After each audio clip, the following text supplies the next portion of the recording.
What is up, people? We are live. It is Sunday night. It is Mike the Real Fifth Beatle for another special live stream with a couple of good friends of mine. Becoming a regular Sunday night thing, this. And yeah, we'll bring on the guests in due course, very soon. Quick check of the chat. We've got JT on board. What's up, man? JT. But JT's in this fucking green room. Big T, I should say. Fucking hell, man. We've got Sean on board. What's up, man? We've got Jim's Retro Emporium as well. The anticipation is killing me. That's good to know. We've got 12 people watching, so please comment because, you know, with all these people watching, nobody's saying anything. So come on, please get in the conversation. Get involved. That's not like an order, you know, don't have to, but, you know, it'd be nice. Yeah, so live tonight we are me, myself, that's not what came. Lord's in the chat. What's up, Lord? Yeah, myself, Dave, Savage Zombie Reviews, and JT are counting down our 10. I will emphasize this now because I don't think it was clear in the thumbnail or maybe the description. 10 favorite. Well, this is my favorite horror movies of the 80s. Now, I can't speak for the other guys. So if you're expecting like high art, you know, Oscar winning performances from my top 10, you're going to be sorely disappointed because, you know, it's what I consider favorite movies, replayability, comfort food, if you want to say, you know. So, yeah, it's going to be, you know, I'm sorry, Lorne, there's not going to be any, like, you know, obscure Indian horror movies from 1984 in this list. Sorry to say, but, you know, I'm sure you'll be on board with some of my choices. So, yeah, before we get underway, let's bring on the panel. First off, all the way, well, he's not actually all the way from, he's only coming from the Isle of Man, which is not that far from where I am. But introducing Dave, Savage on Reviews. What's up, man? How's it going, mate? You're right. I'm so glad you said all that before. Yeah. Need to emphasize it. Like, there's going to be no Oscar brow horror movies from the 80s coming from me whatsoever. None. Well, maybe we can rely on JT for that. Yeah, we could, yeah. Go on. Is it all good? All good? Oh. All good. How's things on the Isle of Man? Oh, same as always, mate. Amazing. Yeah, it's all good, mate. Yeah, all good. Good. Let's bring on our second guest and final guest of the evening, as far as I know. And apparently in my terrible, which I still stand by, is a good New York accent. All the way from New York, it's JT. New York. JT! How's it going, brother? Yeah, I'll try to fill out the list with some good stuff. With some high art. You're going to need to, mate. From the 80s, I'll tell you that, but I'll spice it up a little bit. I'll tell you what, Mike, you think you do a great New York accent. You should have heard JT's British accent on Gareth's channel the other day. It was amazing. I don't remember. Amazingly bad or just amazing? Oh, no, it was great. He was talking about there's a night of the British dead or something like that. Yeah. And you went into a British accent. And honest to God, mate, I was laughing my head off. I was like, thinking, hell, he sounds more British than half me mates I know over here. Yeah, but what accent was it, though? It was an American doing a British accent. Yeah, that's the perfect. So it's like, cool, blimey, Governor. That reminds me. No, by the way, nobody in Britain has ever spoken like that ever. Oh, look at that zombie trying to break through a window. Gareth took a video that I did and he put his voice over and blimey, Governor, that Gareth with your tasties is one of a fella, huh? That's what he Brilliant. I was dying laughing. So before we get into the, you know, get into the meat and gravy of what we're doing tonight, you know, anything interesting this week? You know, anybody watched anything good? Or I've not watched really much this week. I've been a bit of a. I've not really been. Have I watched? I go through peaks and troughs sometimes. I can watch like 5 days in a day, and then I go for like 3 or 4 days. Skinamarink. Everybody hates. Apparently, everybody's hating the film. Did you watch it? Did you? Yeah, it was awful. Is it all? Everybody's saying it's awful, and it's like. I mean, granted, I've I not think seen it. we put like 20 minutes left, but trust me, nothing was saving that movie with 20 minutes left. Like, at all. It wasn't even, it was like a student film. It was so bad. With just like weird angles and filters on just random shit and just like dialogue that like you can't even hear really half the time. And the subtitles in the movie will say like there's words being said, but I promise you there's nothing there. Like you can't hear it. Yeah. Like it's like one of those art films, but not even really. I was gonna say, do you think this is a case? This film is a case of like everybody knows that story, The Emperor's New Clothes, right? Yeah. I'm guessing. Yeah. So it's everybody's too polite to say, you know what it really is. You know what I mean? It's like, you know, amazing, and it's like, and everyone's really thinking, what the fuck? But everybody, in reality, everybody really is just saying, what the fuck is this? What the fuck is this film? Basically. Because it's like bloody disgusting. It might have been bloody disgusting. I don't know. Piz is in the chat. What's up, Piz? Oh, it's I made it for about 50. Bailed, yeah. Bailed. Yeah. I thought that was a British saying. Unless Piz is picking up English lingo. I don't know. Because that's a proper Scouse saying that, isn't it? Bailed. I'm just bailing on this, mate.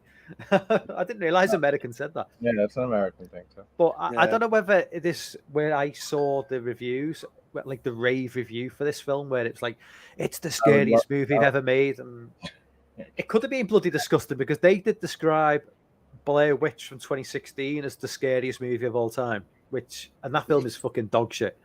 Yeah. Oh, that's harsh. It's not good. It's not a good movie. I didn't mind it. I didn't mind it actually either, and I I don't like the original. I like the voodoo doll thing, like with they find the things and they break the girl's back, breaks them and they get sucked away. That's a cool thing. I do like the 2061, but I thought that like the whole kind of plot of it was dumb. Like he was going to find his sister. She's been missing for over fucking 20 years, mate. Like she's long gone. Find her. Yeah. And the way they kind of like just skewed time and space where it was meant they're looking at the watches. I think it was like it's 6 a.m. It was still dark, or it was like it's like what? I mean, Blair Witch, the original movie never did any of that stuff. It's just like Grave Encounters did that, and I love that about Grave Encounters. They probably took a page out of that. Yeah. But I'm hopeful to watch Skinamarink. Well, not hopeful now, to be honest with you. But I'm watching Skinamarink it's on Shudder in the UK on Thursday for us, I believe. So I'm gonna check it out on Thursday, and I'll have a review out for it either Thursday, Friday this week. Good luck! I can't wait to see that review. I'm looking forward to see. I mean, we might get an indication of your love for The Burning based on this list tonight. Now, so if we see it, I'm not revealing anything yet. But if we do, then we can expect a pretty positive review coming next week. But before we start the list, obviously tonight, what I wanted to do first of all is ask to pick one movie that you guys hate, an 80s horror movie that you guys really, really hate, that constantly features in like lists of like greatest horror movies of the 80s or of all time. It doesn't have to be the 80s, but like a film that you really, really you just can't get on board with, that everybody seems to rave about, and it's constantly like it's all, whenever you Google top movies of the horror movies of the 80s, it's always in the top 10 or top 20. A movie that you just never really understood the love for. I would say Poltergeist, maybe. Like it is a classic of a movie, but it's like, if anything, it feels too like family oriented to ever be like truly scary or horror. And at the same time, not horror lawn. sci-fi.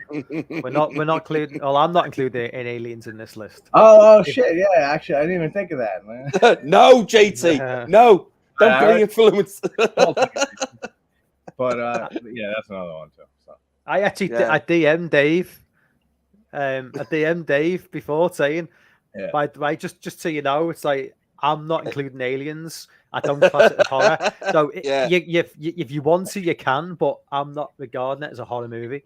For me, it's sci-fi. So I was wondering that earlier. I've got a big one for mine. And it's not that I dislike the movie. I don't, but I don't rave on it as much as like the general, like everyone else does. And you'll be surprised to hear this. It's actually The Shining. Okay. I can see where you're coming from. I like. Don't get me wrong. I do like the movie. Like I do, but I don't love it. I don't see it as what everyone else sees it as. I just don't. I haven't seen that film. It's not like a rewatch for me, as much as other people. You know. It's not on my list, so that's. It's not. It's not on mine. It's not on my list either. Which is pretty surprising, really, when you think about it. It's quite high. It features number one a lot. But it leaves me cold, really. Yeah. Does. It's a good movie. I'm not saying it isn't. It is. But it's not one like I would put in the top 10 list, which I haven't. But another one as well, which I found out since I did my review, a lot of people love, because I took a lot of shit for my review, was Street Trash. Has anyone ever seen Street Trash? I've not seen Street Trash. I do need to watch it. It's always passed me by, that movie. Mike, don't bother. It's fucking terrible. And I'll say it again. It's awful. Street Trash. I never saw it, probably. Yeah, it's awful, mate. But there's a lot of people that seem to love that movie. I don't. Yeah, well, everyone's always has their different tastes and stuff. Exactly, mate. Exactly. So that'll be my other one. JT, what would be your film that you just hate that from the 80s that people seem to? Didn't we do me already? Well, I said I don't hate it. Poltergeist, but then I was going to switch it to Aliens, and then he said no. Sorry, have I asked you? I've already asked you. You did ask him, yeah. Oh, shit. Sorry. Sorry, I'm loose. Oh. Sorry. Don't blame the beer, mate. Like I'm more sober than last week, so that's saying something. Okay, and this one will probably piss JT off. I don't know about you, Dave, but okay. My pick would be for like a movie that like just a franchise that I really don't care for, and certainly the first film or the second film, Evil Dead. No time for those movies. No time for those movies. Let's end Bruce Campbell, the whole campiness, the whole the overacting of Bruce Campbell, just the paper thin plot. No time for it. Sorry. I've not even seen the remake from 2013. I just no interest at all. This is worse than Lorne saying he hates aliens. This is worse than last week. I'm glad I get the point of the past on aliens. Good. See, Lauren take the Mike, you're gonna love my list. And Dick T, I know you're kidding, man. I know it's in your top too. Anyway, before we dive into it, boys, I'm sorry. Let me just go for a quick bathroom break, and I'll be back in 1 minute. I'm really sorry. Okay. Well, yeah. Let's go. Honorable mention. Yeah. Go on. You do your honorable mentions. Did you pick any? Because I've picked a few honorable mentions. All right, cool. So well, let's go 1, 1, 1, 1. Back and forth. All right, I did Halloween 3, Halloween 3, Season of the Witch from '82. That's mine. I've got that one. Loved the movie. Didn't quite. It just didn't have enough. I mean, it didn't have enough in it to make my list. Yeah, I mean, we're talking top 10 now, so it's got to be. Yeah, top notch. I love Halloween 3. I do love Halloween 3, but it just didn't quite have enough. Yeah, it wouldn't make the top 10 right away. But it's an honorable mention for sure. Pieces from 1983. There we go. Sorry, Or guys. I always try not to go to the bathroom on the live streams, but every time they start, you always need a fucking piss. I don't know why. Sorry, You don't but go on we're live stream like you just said, and then that's fine. You go to the bathroom. we're doing honourable mentions. So if you've got any Oh, honourable God. mentions, Yeah, I do. Wait there. We all got on. Look at that. Me Let and me- Mike just said Halloween 3. Let me get my list out. Right. I got mine in a pin, like a pin it app already. let me just interject. Just let me just interject. Yeah. Philippe, I don't know if you're a new subscriber. I've never seen you in the chat before. He's 7th. But if you are a new subscriber, then if you're not subscribed, please hit the subscribe button. Nice to see you on board. Yeah, it's nice to see you. Anyway, back to you guys. Honorable mentions. What have you mentioned before? JT, Well, me- Frozen, everybody. Me and Mike mentioned Halloween 3. Season Oh one. right, okay, yeah, that would probably be mine as well. Well, I've got loads. Got like Poltergeist as one, American Werewolf in London. I didn't include in my top 10. That would have, I picked only 5 honorable mentions, but if I would have picked more, that would have been there too. Yeah. Oh, so hard. I tell you what, this will surprise a lot of people. The Lost Boys, I don't have in my top 10. I don't either. I saw it maybe Even me. twice. Well, Yeah. forever. Yeah, but I do. It's their favorite movie. Like Yeah. Ned is their favorite movie of all time. Yeah, and I do like the movie as well. Like I say, these are honorable mentions. These it's because I've left them out doesn't mean I don't enjoy them. You know. Oh yeah, exactly. I've got there's loads, man. Like Reanimators one. Mm-hmm. There's Child's Play. I didn't even include in my top 10. Yeah, that was Mention yeah. too. It did make my top 10. Yeah. So, there's loads, guys. Absolutely loads. Like Maniac Cop is another one. So yeah, this was solid movies, this but they're was just hard. not. Yeah. I'll quickly go through a few of the ones there's too many to mention. Yeah. A few few notable ones for me: American Werewolf in London, The Dead Zone, The Fog, obviously, Lost Boys, Demons, The Blob, Halloween 3. All great ones. Yeah. So there's a few there. I have Halloween 3, Halloween 4, Pieces, Society, Child's Play, From Beyond, Stuart Gordon, and Cannibal Holocaust. Wow. Can't wait to hear your top 10, mate. Can't wait. But yeah, man, this was a very, very difficult list to whittle down. Like I said before, Mike, I have changed this list so many times throughout the day today. Especially the top 5. I had to move around. My top 2 were cemented, to be honest. Yeah, mine too. Yeah. And then, but like you say, 3 to 5 just kind of started to swap around constantly. That's my how number it was one when me and Al did our top scores of our same thing. They're like top 1 was in place, and 2, then like 2 through 5 were just all being switched around. Yeah, my number 1 was pretty much nailed on, but like similar to if I did a 70s top 10, Halloween would be number 1, no questions asked. That would just be this one.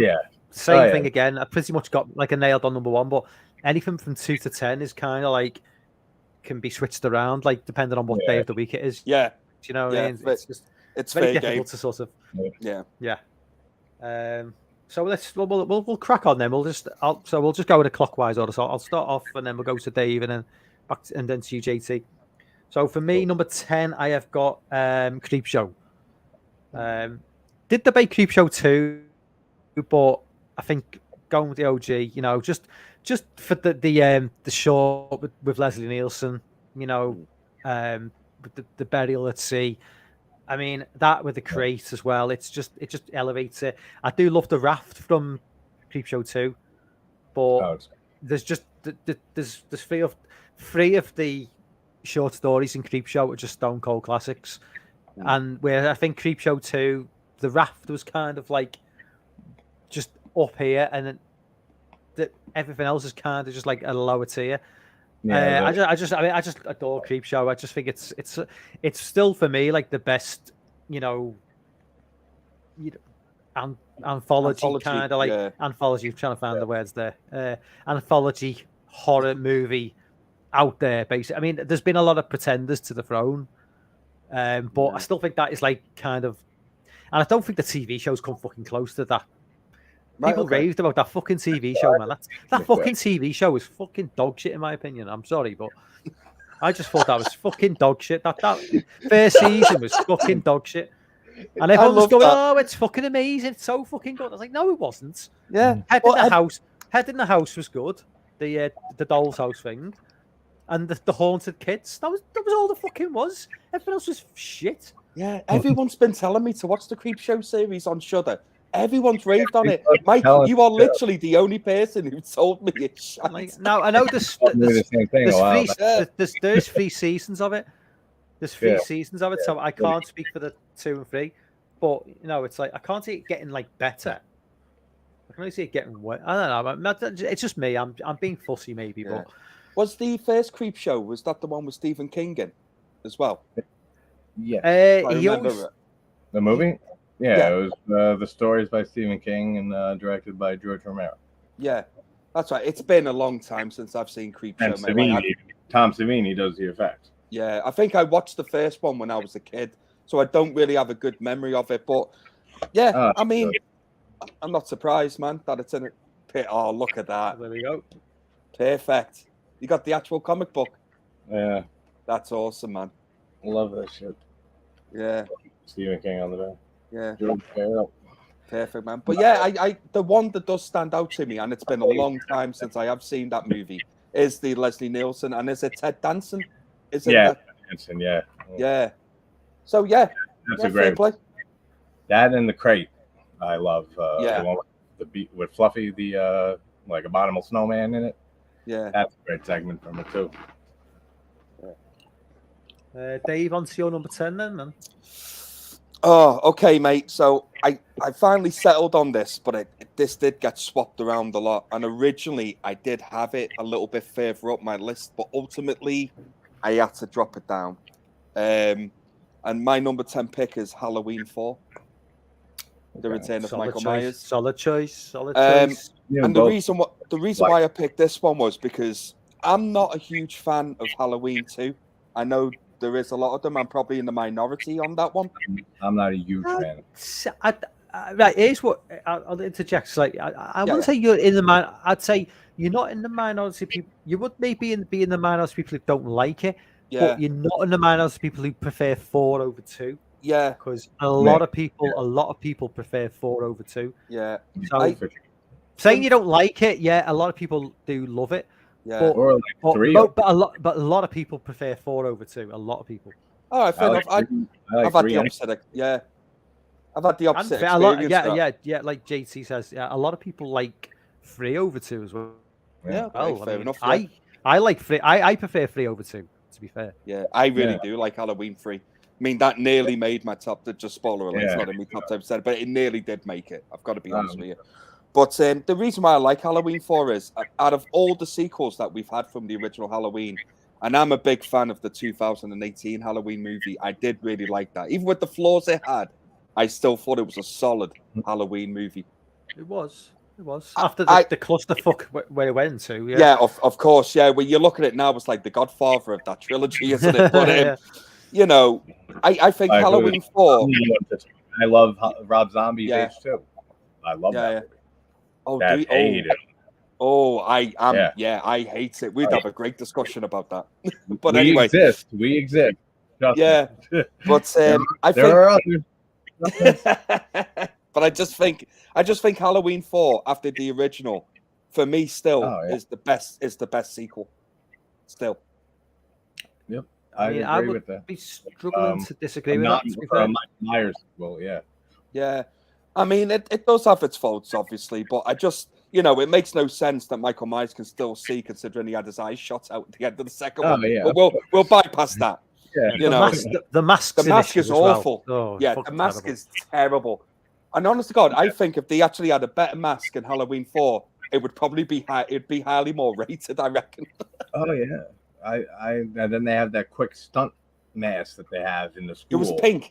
Yeah, pink with the blonde hair. Yeah, but I love 4, and I think it's very dark. It's a very dark atmosphere to it. Yeah, everybody always talks about it just feels like that's sort of like, well, you say fall, we say autumn. Yeah, it feels like to it, to be the most like Halloween, like yeah. of the Michael Myers movie. Yeah, where did they film Halloween 4? Because it obviously wasn't like California. I don't know. I'm not too sure. I'm not too knowledgeable on like filming locations and stuff like that. Yeah, because it definitely looked like California. No, it wasn't. It definitely wasn't. You can tell it just looks very rural compared to like. Although obviously the genius they did with the original Halloween movies, they did actually make it looked cold, and it didn't look, it was bloody, it was like fucking stone's throw from LA where they filmed it, and it did look like in the background. But it's just they did a great job with that movie. But it's Halloween 4's I think Halloween 4 might have been it's set somewhere in the Midwest, like I don't know, like fucking Indiana or especially Kansas or somewhere. But the scene when Loomis first finds at the gas station when he finds that scene. It's on like a desert road, like that looked like the middle of nowhere. Like. That's a great scene too. And I actually thought Michael Myers looked better with the bandaged up head, like Invisible Man, than what he did with the actual mask again. Then his mask. Where'd he get it? In the gas station, he still had the bandages, right? Yeah, he got it. He got it from a shop, didn't he? He got it from a Halloween store. I'm guessing because in Haddonfield, I guess they just sell Michael's fast now. Yeah, why not? He always finds a new mask. It's like, we've got this serial killer who's killed like multiple people, but we're just going to keep making masks based on the mask he used to kill people. It's like, what? In my video for 4, I was like, where do you get the mask? Like, is it they just sell it at Haddonfield now? I guess I could see sick people like, this is a local serial killer. Or maybe he's buying a Captain Kirk mask and making it himself. He could be just doing that. Yeah, he's going to get some copyright issues doing that shit. Same mask under the floorboards in his house. He spray paints another one white, and then he goes on his killing spree. That's it. I think we just but also, it's like another thing I do love about Halloween 4 is the opening to Halloween 4. The credits? It's so different to the others. I love it. They don't use the theme tune. It's not the typical just pumpkin, whatever, zooming in. It does its own thing, and I love the opening of 4. It sets the tone for the movie perfectly for me. Like, Michael Myers is back, but it's different, Oh, I love the credits. Yeah. They're like one of the few like credits actually that I'm watching the credits that I've always looked for. Like, great. Yeah. JT, you're number 10. Number 10 is A Nightmare on Elm Street Part 2, Freddy's Revenge. I'm glad you mentioned that because I put that in the thumbnail, even though it's not in my top 10 list. So I was like thinking, am I going to put film? I thought, what can I put in? I was looking for films to put in, which I think might appear, but I'm not picking. So I'm glad you picked that one because it. True. It is my favorite Nightmare on Elm Street, and I do like this. I do like this movie.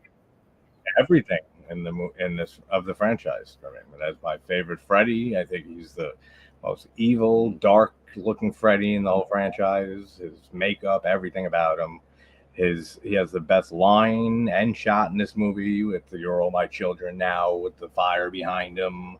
The best practical effect with Jesse getting Freddy ripping out of Jesse's stomach, and then just all the opening with the bus, just everything is just the best in the series for me with them. So did they ever I'm not like the biggest Nightmare fan. I've not got a single Nightmare movie in my list.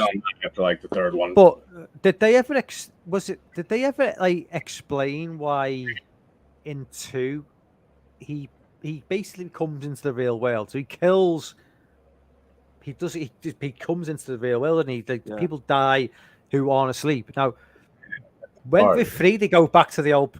Now, I'm no expert. So did they ever explain why they just did they just think, really. oh, we're just gonna? So basically, So with 2, they were thought just gonna do something different. And he was going to use. He was going to use Jason's. Sorry, not Jason. Jesse. Jason. You're thinking of Freddy versus I Jason, am. right? He was using Jesse as his to use his body to do his bidding for him in the real world. Yeah, basically. They kind of in later ones, even in 3, did the whole, or even in the original, that you can bring him out of your dream into reality. But this was him from the get go, going through Jesse. It's different. It's and even in Freddy versus Jason, he possesses one of the kids, doesn't he? Yeah. That's how he is. It's like a possession, basically. Jesse's getting possessed by Freddy versus how everyone else in the other movies are, which is something very different, which is a good reason probably, among with other things we know of that is stupid that bombed, compared to the first one. Yeah, but sorry, Mike. No, go on.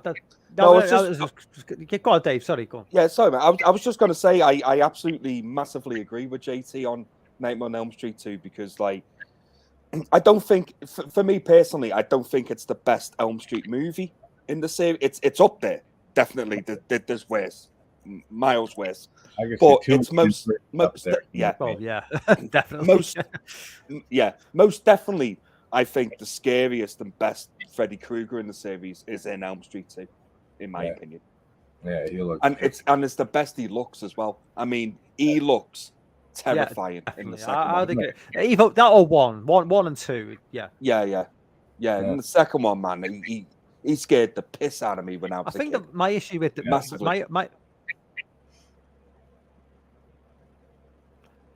my issue always was with Nightmare on Elm Street. A bar in 2 was the fact that he's only ever kills in the dreams. I like a real world physical threat. Rather than it is more terrifying the fact that you can't escape him because he's in your dreams.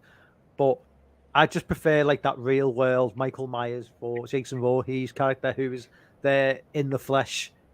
When you die, he's physically holding a machete and he's carving you up rather than just somebody who's playing with your mind and does it that way. I see. For that reason, I see. Nightmare on Elm Street was always I see the point with that, but I think with a real life villain, I think you've got better options where it's in your dream. He can control you basically. So that makes it more terrifying for me. Is that he's more? It is more. It's more. I agree. It's more. Freddy's more terrifying than Jason and Michael, really. But in terms of what I enjoy, in terms of as a slasher movie, I like the idea that because when they are awake, that there's no threat. You know what I mean? It's you can't touch them. Apart from see 2, where it's just 2, just it changes. Yeah. Fair enough. Guys, hit that like button. There's 14, 15 watching. There's only 7. I'm right. Yeah. Hit those hit the like button, guys. Yeah. So moving on to number 9. Great number 10, boys. Great number 10. Yeah, number 9 is a pretty obscure one. It's a British sort. It's not even really a horror film, but it's creepy. It creeped me out as a kid, and I've watched it, a couple of times since. It's a movie called Paper House from 1988. It's it might have even been It's about a girl who's has an ability to basically when she makes a drawing, she go. It's very hard to describe. It's it's more psychological than real world. Again, it's all about what goes on in the dreams and shit, and it's very sort of I'm trying to think of the word. Not out there. It's very much kind of psychological. Mental. Yeah. It's that sort of movie, and it's kind of a lot of it is kind of leads you to think what is she experiencing? Is it real? Is it not? And so it's a very, very sort of cult movie. It's been shown heard of it. Probably on definitely TV. have. It's been shown on TV probably like twice in like 30 years since it came out. It was shown on Channel 4, Dave, back in the day. I think that's when I first saw it. Yeah. And I've managed to catch it on streaming a couple of times since. But yeah, I don't really want to like sort of like. I mean, it's one of those movies that's best to go into blind. Yeah. Like that's the thing with these lists. If you've not seen it, then to me to go into it and like explain too much about it is kind of like doing it a disservice, because it's best to go in and watch it, you know, completely blind. So I mean, I would definitely. That's why I. Yeah. So my number 9, Paper House, 1988. Just you won't be able to find much on the internet about it. So it's just, if you can find it streaming, just watch it and just it's a really, really sort of like good kind of psychological thriller type horror. It's kind of got like a few different elements going to it. Of everything. Yeah, it's just out now. As a note, Paper House, right? Yeah, 1988. As soon as you said that, it rung a bell with me, but I've no idea what it is. But I know the name. But I've never seen it. I know that. Yeah, I've never seen it neither. Yeah, it's just not a good idea to really go into too much detail. It's best to just go in blind, and because it's a film. Just go in blind and just rather than have me kind of like explain much about it. Really, I wanted to throw in one more honorable mention, even though it wasn't it's not a full-on horror movie, but I mean it's David Lynch, who has horror elements and everything. But Blue Velvet from '86 would be definitely.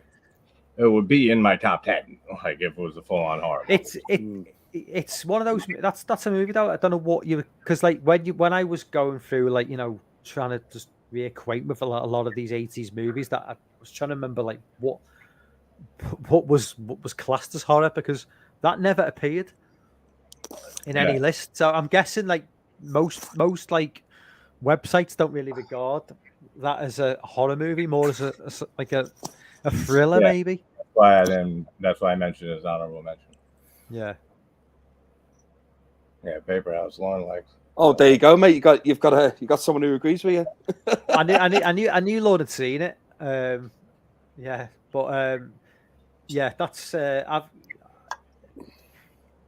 it is nice to throw a few like films which, you know, aren't just like random slasher movies in. All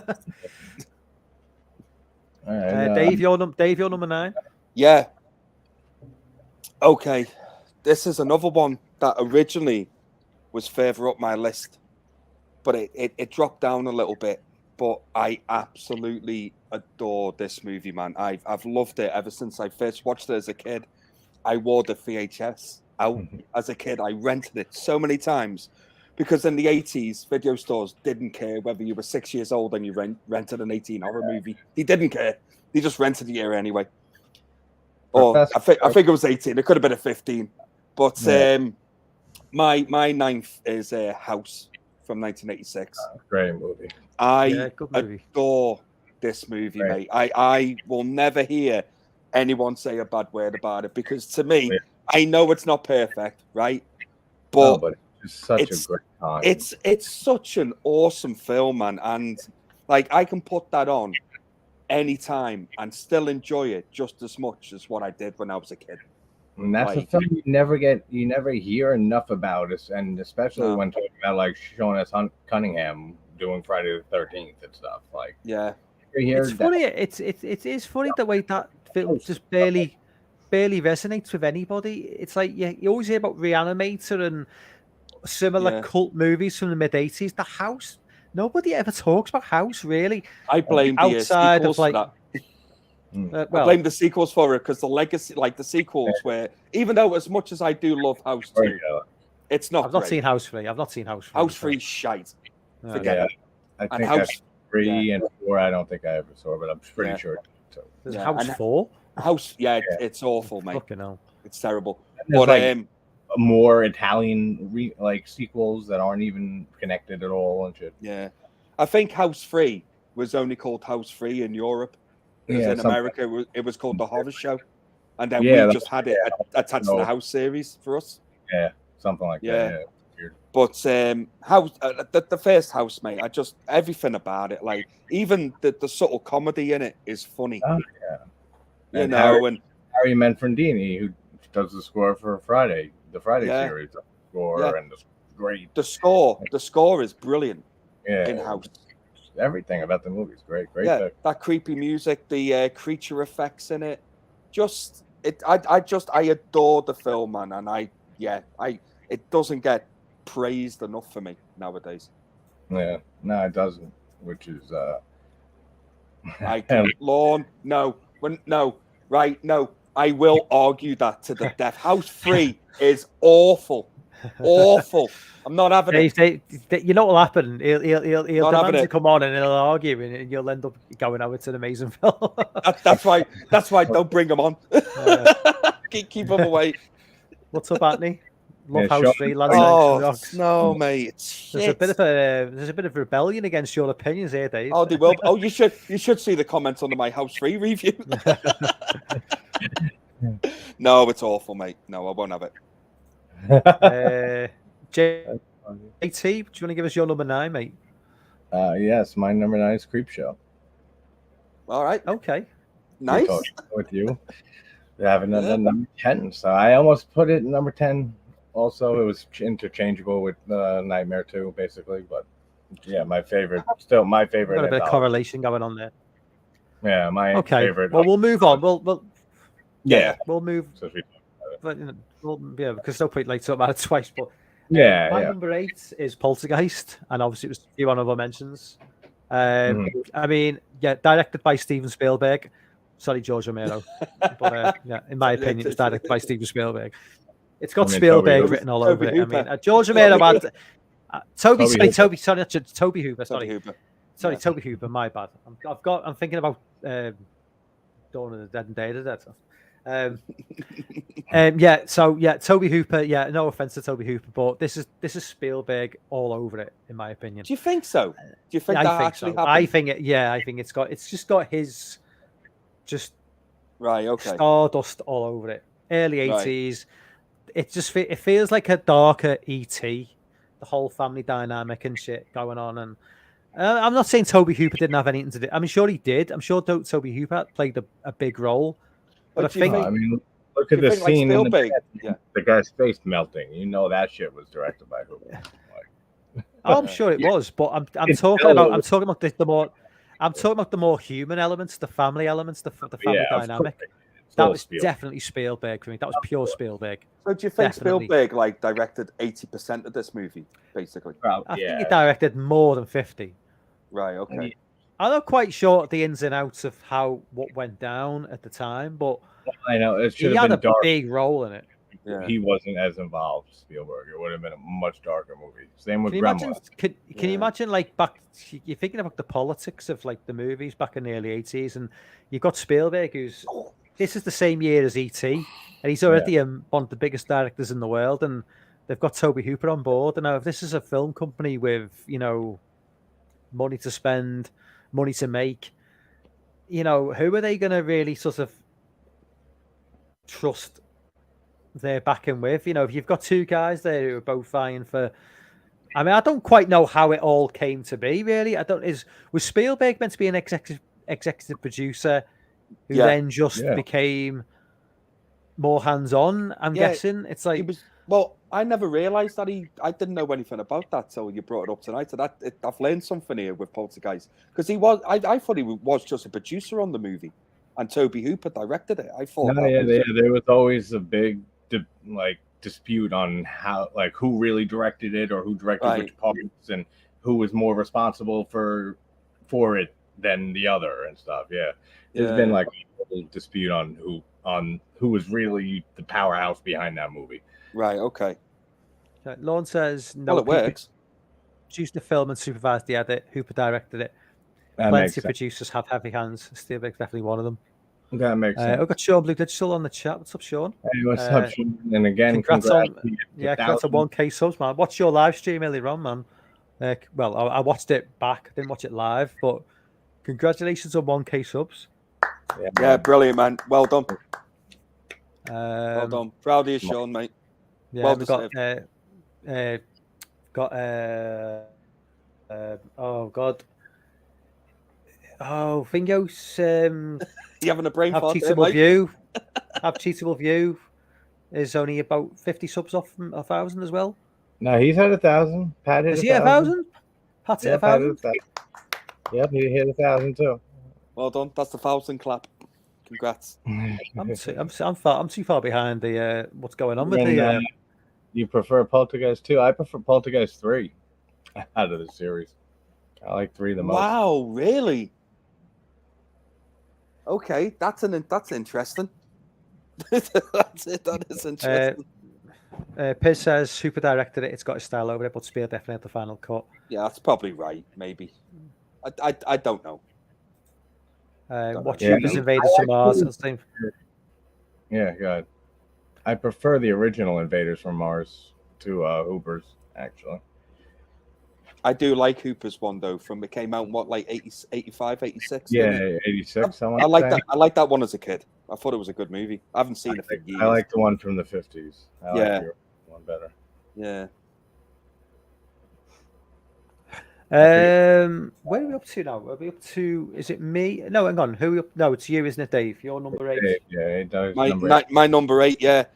Oh, I don't know whether to make a quick change to my number 8 or not. You know, because I know I've got to have this movie in my top 10, but oh no, fuck it. I'll keep it the same. Fuck it. I'm not changing it because I'll be doing it for the whole fucking list while we're chatting. Right. So my number 8 is the original A Nightmare on Elm Street. Okay. See that. And the reason why I've put the original in is because I always remember the first time I watched it. And like I said, like, don't judge parents in the 80s, but they let you watch anything. Right? Like my parents just, they didn't care. Yeah, they just sat, you know, my mum was a massive horror fan. So she'd let me stay up on a Friday night with her and she'd stick a horror film on she rented. She didn't care whether I was sat there or not. Yeah. It didn't matter. She'd just hand me Optimus Prime and a bowl of cereal and then I was good to go. That was it, you know. But yeah, I remember watching Nightmare on Elm Street for the first time when I was a kid, and Jesus Christ, like, wow, nightmare fuel. Huh? Yeah, literally. Proper nightmare fuel. But then, obviously, over the years watching it, it's just it birthed an absolute horror icon. How can you not have it in your top 10? You know. I mean, Freddy Krueger is essentially 80s horror. Yeah. I'll always stand by this, right? You know, people can argue, like, nobody ever.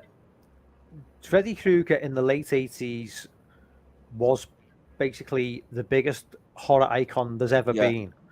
Biggest. Forget the internet now. You know, in terms of pop culture, nobody touched him. Jason Voorhees, certainly not Michael Myers. Yeah. Nobody fucking Art the Clown, fuck off, man. People saying Art the Clown's like this big fucking, like, fuck off, man. Art the Clown. I think 99% of the population don't know who the fuck Art the Clown is. Freddy Krueger was like fucking. You'll never get to the level of Freddy Krueger. My mum knew Freddy Krueger was. My mum has got zero interest in horror, had zero interest in the 80s. You know, she knew who Freddy Krueger was. She didn't have a clue. She didn't know who Jason Voorhees was. Just like the Halloween Myers was. If you play, that's it. People know it's Halloween. It's like when people try and argue who the biggest wrestling star of all time was. It was Hulk Hogan. Yeah. Because nobody, like, I mean, I'm going to go on a tangent now, but, you know, people who, like, I'm reversing things back 20 years now. So forget, like, going back to 20 years ago.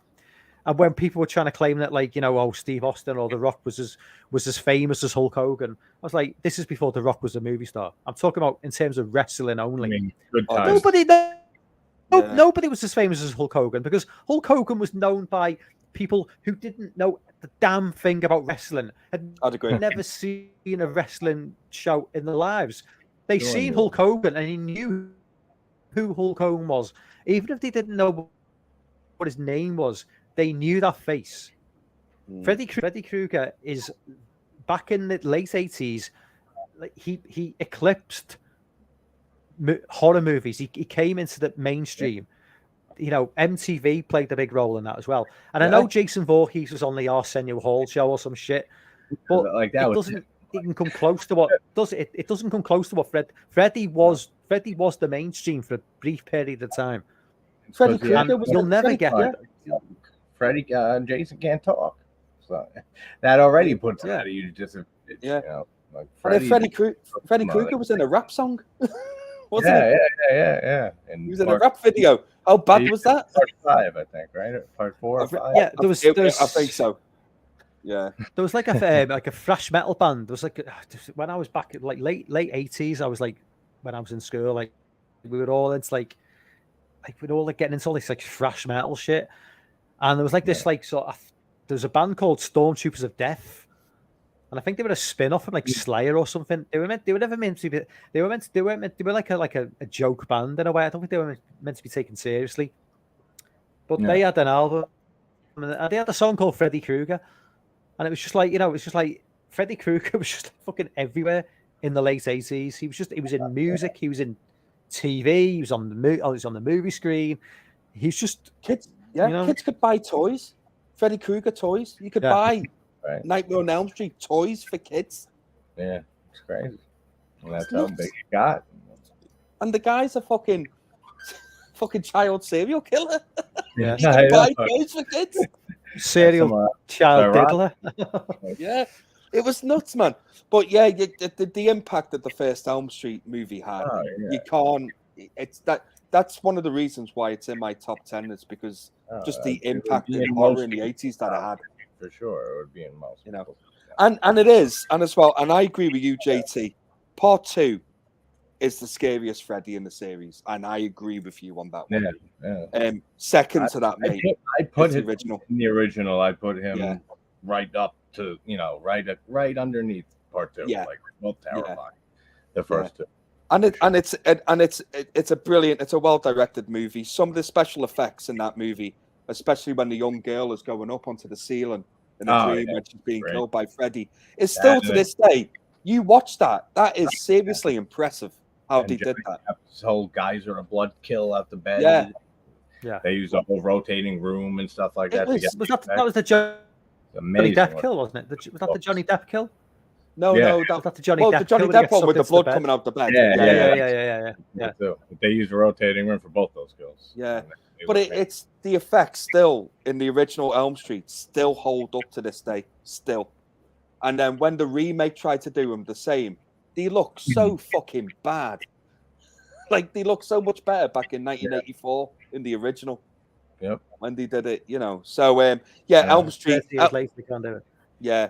Elm Street is definitely had to go into my top 10 just for the fact that it just birthed an absolute icon of horror. So that's my number 8. Nice. Good pick. Okay. JT, your number 8, man. Number 8 is Dario Argento's Tenebrae. Never seen it, but please tell me what it is. Basically, I've seen it. It's not. It's not in my top 10, obviously. But JC, come on. Sorry, go on. They returned to Giallo for Argento after he did like Suspiria and Inferno, which is more like supernatural, like one films, and it's about this journalist, this guy, this author who goes to Italy to like tour his new book, and there's a killer who's basically copying the kills from his book, and he tries figuring out with the police officers and stuff, the detectives, who's causing these murders, and it is just brilliant Argento. Like, have you seen any Argento, Dave? Like besides maybe Suspiria? Do you know what, mate? I don't think I have. It's something I really need to dive into, and it's something I've actually. Yeah. I do have since I've started my channel, I have wrote out a list of all the films that I hadn't seen, horror wise, and they are on that list. So I will hit them at some point. Definitely. Suspiria and Tenebrae, I would say. I really enjoyed Suspiria. I thought that was brilliant. Yeah. Suspiria is fantastic too. But let's go. Yeah, I would stick Phenomena and Opera at the end of that, Lauren, and just call it after opera. And then like opera to Stendhal is the second wave for me. But otherwise, yeah, his decline was bad. just like John Carpenter's, so like just real bad decline, like in the 90s, or for Carpenter a little later than that. Yeah. But Shame, absolutely fantastic Italian horror movie, and just film in general. And the soundtrack is amazing. It's not Goblin like formed together as Goblin, like the Argento. Dave would use a progressive Italian progressive rock band called Goblin for most of his soundtracks. So this movie's no different, but like they were broken up at that point, so that's the same musicians, but not called Goblin, but same people. So it's amazing soundtrack also, but awesome stuff. Like definitely got to check that out soon. Cool. Yeah, no, I will do, mate. It is generally on my list. I wrote a list out 2 years ago, and every time I do a review, mate, honestly, I just cross it off and I go right, done, and it is on there. So I would say if you're going to get into Argento, I'll do the Animals trilogy first. Right. You know, so it's the early 70s stuff. Bird with the Crystal Plumage, Four Flies on Grey Velvet, and yeah. They're like, I don't think is Bird with the Crystal Plumage's first film, JT? Yeah. So it's like Crystal Plumage, Cat o' Nine Tails, and Four Flies on Grey Velvet. Yeah, those first 3 films are just so good. Like, I mean, Bird with the Crystal Plumage is fucking incredible. And that's so early, Argento. Yeah, like, it's like 71, isn't it? 70. Like after the Animal trilogy. I mean, Bread is a fucking masterpiece. Suspiria is a masterpiece. Inferno is a masterpiece. Tenebrae is a masterpiece. Like he just has one film after another from the whole 70s and 80s. I will say that Superior's got some awesome, crazy visuals in it. Like unreal. Like I really did enjoy that movie. It's been a while since I've seen it.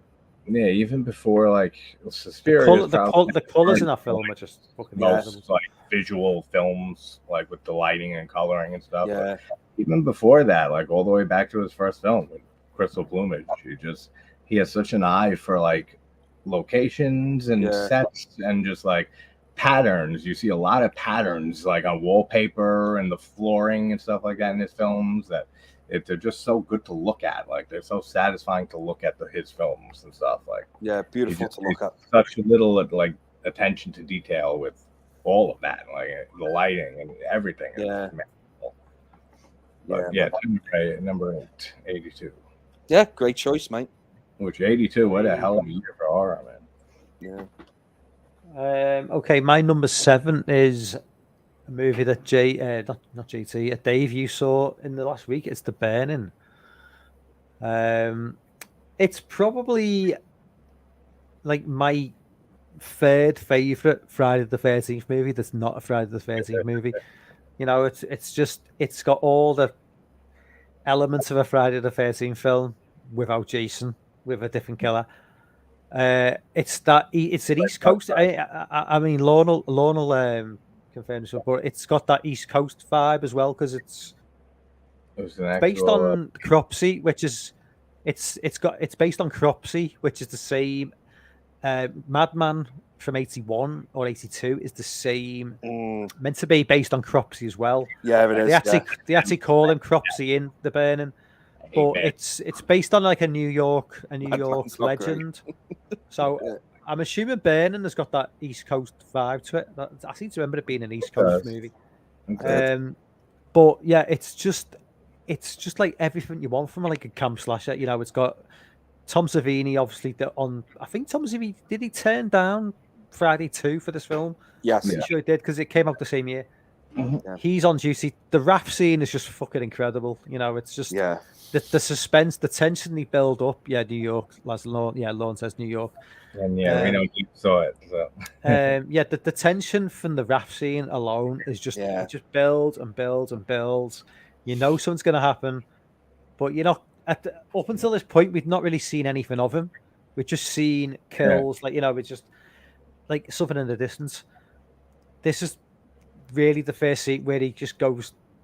you know, hell to leather and just like he just wipes out like 5 or 6 people in like in the space of about 20 seconds. You know what I love about the scene too is it's Holly. I think it's Holly Hunter's debut movie as well. Yeah, Holly Hunter. I love about that rap scene every time he stands down and then you get the shot of him picking the shears back up. It's the same exact shot, and they're wiped clean. They're glistening, completely clean, and then he'll stab someone through the throat, and then he comes up and they're completely clean. Shears again. Wiping them down. He's been wiping them down really quickly. Every single shot, it's just. I noticed that. I'm not going to say too much about the beta, mate, because I've got a review coming out for it. Yeah. So I'm not going to say much about what I thought of it. But I only watched it today, to be honest with you. I only had a chance to watch it today, and I've got thoughts, mate. I'll leave it for my review, mate. I look forward to it. Yeah. But good choice, man. I don't blame you for having it in your top 10 at all. I can see why. If this was a top 10 slasher list, then it would be in there for sure. Yeah. So what are we on? We're on number 7 now, aren't we, mate? Yes. Yeah. All right, mate. So my number 7, and this nearly didn't make me top 10, but then it ended up at 7 because I thought, fuck it, because I love it so much. Right? Is Demons, right? Demons, great. I know, right? This movie makes no fucking sense at all. Logic is just flown so far out the window. It's unbelievable. And it doesn't have to make sense. It's just a wild. But I adore Demons, man. Yep. I love it. Adore it. It just, the whole premise of the movie, like, so they get them to the cinema, right? They're watching this movie, and then demons break out, but they need to rely on someone to pick up a mask from a prop, to put it on, to take it off the custom for it to start. So they have to rely on someone being a twat just to do that, right? And then, and then that all has to kick off. And then when that kicks off, somehow they've managed to completely brick them into the building in about, how long have you been in there for? Like half hour. Maybe half an hour. So then they're all bricked off with it, then they can't get out. But then as you find halfway through the movie, there's actually a back door that they can just walk out of. Yeah, I know. And they don't realize that until later. It's like, it's the 80s, like, and it's just cheapest, like, purest, and it's just hilarious. And then they still end up trying to get into the top of the building because a fucking helicopter has dropped through the roof. The chairs and stuff to barricade from the first floor so they can't get up to It is so batshit crazy that I love the movie, mate. So and I'm pretty sure someone in the chat or you may tell me different. But you know when the guy's on the bike with the young girl behind him and he's riding through with the sword chopping all the demons up? Yeah. I am pretty sure in one scene in that he actually gets sliced on the arm. And he never changes. It could be. It's very brief. It's very little. Pay attention to it while I watch it. Yeah. And I always thought, he's been scratched. He's going to change. And they just gloss over that. And then, spoiler alert for anyone that hasn't seen Demons, but then she changes at the end. And you're like, she's never been hit once or bitten, scratched at any point in that movie. But for pure, and like for pure 80s movie, basically like what Evil Dead Rise sounds like. Yeah. Evil Dead 2. Evil Dead Rise sounds like it's a reboot of Demons 2. I hope so. The High Rise. I hope so. Because Demons 2 nearly made it, mate. Nearly. But I had to go for, if I had to pick one of the Demons, I've got to go for the original. I just did videos on both of them like a month ago, I want to say. So that was rewatching them back to back. Yeah. It was so good, mate. And also, that doesn't get spoke about enough, I think, with Demons. The soundtrack is amazing. The first Demons movie. Yep. It's so good. Like, you know what I mean? That soundtrack alone is worth it being on the top 10 list for me. Yeah, and it's right around the time that because Argento was heavily involved and stuff with it. He wrote the screenplay, Yeah, it says Argento presents on it. Yeah. Yeah, I want to say he produced it or something, but he was big with like putting metal songs in his 1985 movie Phenomena and not Tenebrae really, but like in that area, the mid '80s, he was throwing like heavy metal stuff in there, so it makes sense that was coming from Argento.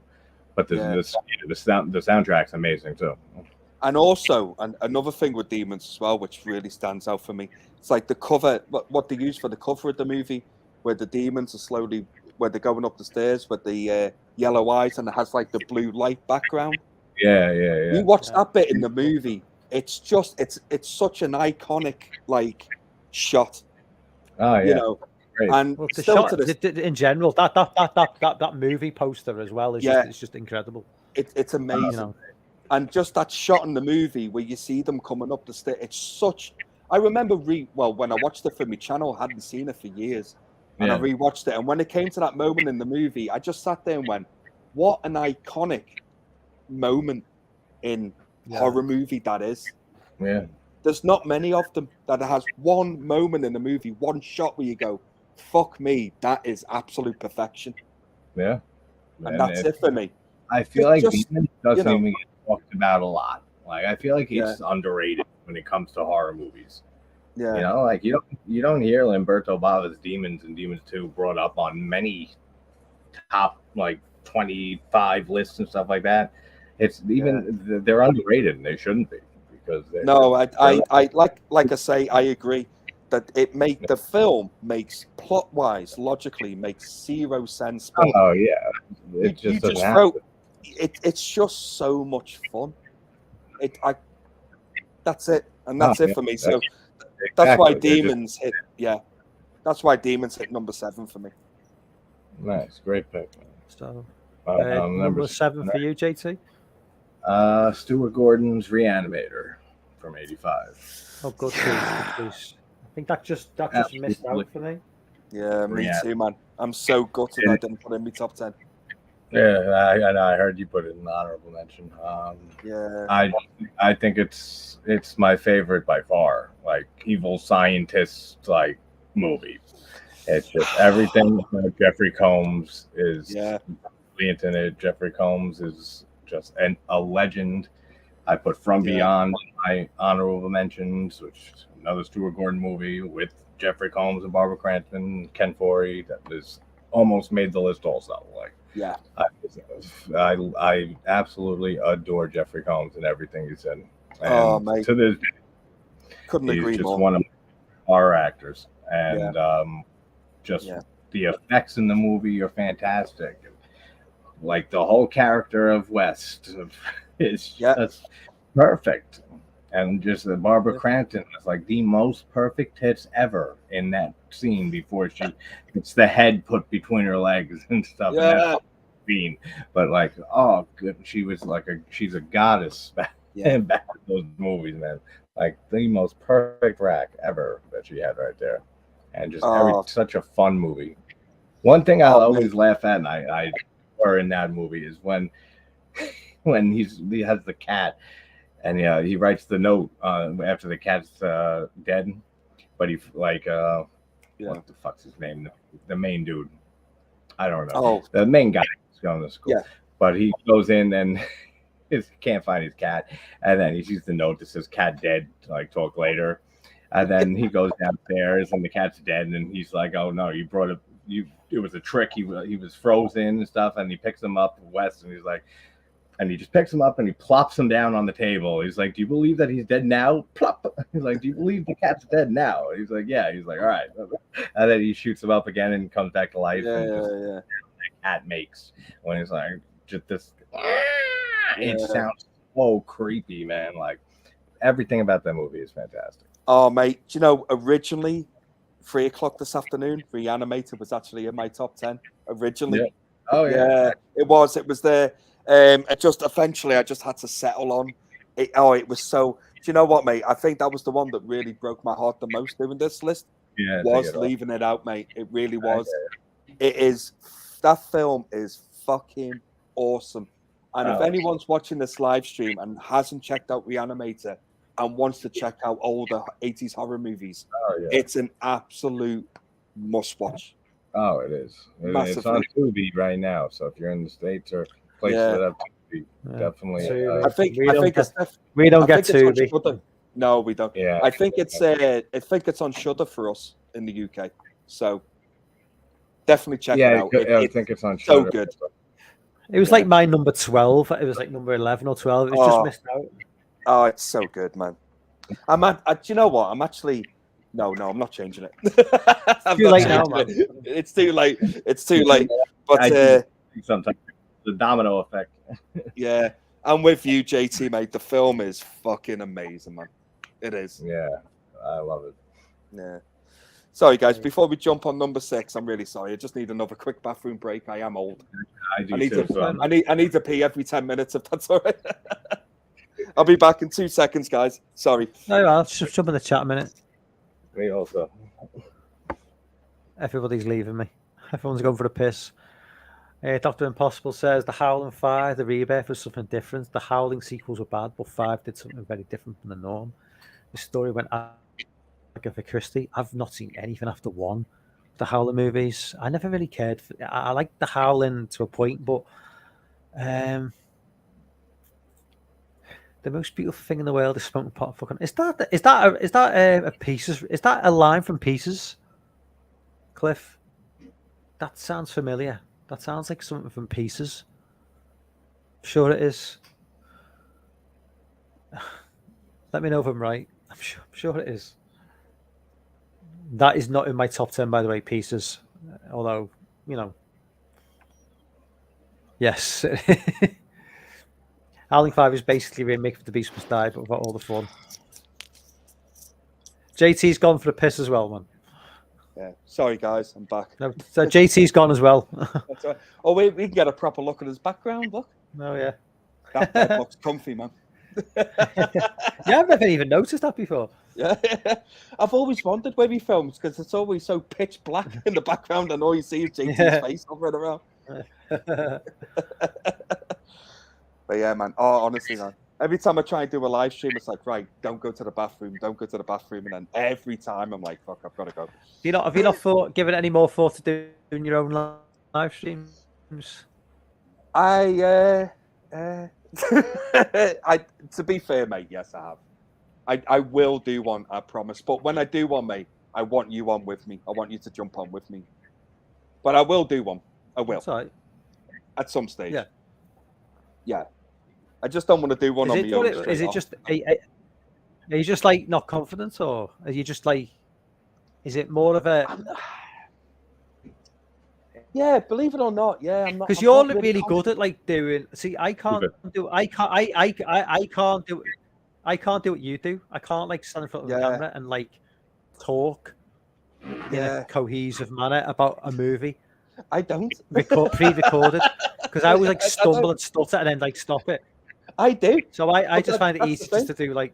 Yeah, I do, mate. I do all of that, but I leave it in because I can't be arsed editing the fucker. So I own it. I think, fuck, I made a mistake. Who cares? I carry on. But yeah, no, doing a live stream, it is a little bit of a confidence thing, mate, because I don't mind when I'm doing this. I'm with yous, and I feel it's a little bit like a comfort blanket for me, if you know what I mean. But kind of doing it on my own. Comfort blanket. Yeah. Before I did my first on my channel. Yeah. But like being on my own doing it, I'm not too sure. I don't know. I'd have to build into it, to be honest with you. But yeah, I will do it at some point. Just hit me up when you want to do it, and you know we'll all me and JT will jump on as well. You know. Damn right, mate. Yeah. If you've got a couple of people on board, like to sort of like, it's not that you've got the audience. Yeah, it's not that you're going online. Yeah. It's not that you're going live with like 20 subs. You've got like over 500 subs, so you'd have the guaranteed. You'd have the chat there to bounce off anyway. Yeah. The hardest thing you can do is to go and do a live stream when the chat's not there. That is I can imagine. Yeah. Like I when I started doing the channel, like that's why I didn't do one on my own for a while. Yeah, luckily there was I was kind of like friends with quite a few of the people before I started the channel anyway. So there was But there was a few times there when going live, and I did the live stream like probably a few months after I started the channel, and I was talking. I had like topics I wanted to talk about, and I was talking, but it was because it was a live stream. I'm talking as if I'm talking to people live, and there was no one in the chat. And it's the hardest thing to do, to try and look like you're interested when there's nothing to like bounce off. Yeah. And after 20 minutes, I just like ended the stream and just deleted it. I was like, and I was this close to like never ever going live again, to just cancelling, thinking this is just waste of time. I'm never doing this again. Yeah. And luckily, you know, I came back the following week, and like the next week there was like, you know, 8 or 9 people in the stream, you know, for a fair amount of time, with a good conversation going. And after that, you know, and I thought, well, I never look back after that. You know what I mean? It's that's what I'm scared. I'm not looking. Mate. I'm not saying. I'm scared of jumping on the live stream and no one. You've got like 500, and you've got over 500 subscribers. So there's gonna be you're gonna have at least like 9 or 10 people probably throughout the entire stream. Yeah, probably more, really. Yeah, and they'll all be from the Isle of Man anyway. So I'd probably just have them on the stream with me anyway. But no, I will do one day, mate. It is. I've got to be honest with you. It is a little bit of a confidence thing, believe it or not. Like I know I come across as a confident person, but in reality, I'm not. Just get pissed and then just go live. Yeah. All right, we'll do that. That's what I do. Anyway, back to the list. Anyway, because so my number 6 is up to me now, is it? Yeah, it's number 6, mate. Okay, so my number 6 is The Vanishing from 1988. Now, I'm not entirely sure if this is a German movie set in Holland or a Dutch movie set in Germany, because I can never quite remember which way around it is. But it's either a German couple in Holland or a Dutch couple in Germany, but it could be France. I can never quite remember. But something like that, anyway. It's European, so I'm not entirely sure. You know, it's subtitled, so I don't know what the fuck they're saying. I'm just reading the subtitles. But I mean, atmospheric as hell. There was an American remake from the 90s with Jeff fucking Big Lebowski. Goldblum. Oh, Jeff Bridges. Oh. Jeff Bridges. There was an American remake with Jeff Bridges in the early to mid 90s. This version's way better than the American version, as usual. Yeah, I don't. Yeah, you know what I mean. Young couple on holiday, pulled into a service station, gas station, whatever. Woman goes to pay, I think. Guy gets distracted. Woman goes missing. Apparently vanished into thin air. Then it's kind of cat and mouse game. Where's she gone? Gets in touch with the kidnapper.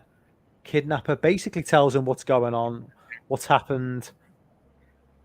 And if you've not seen the movie, again, it's a bit like Paper House. To really go into any more detail about the movie would spoil it.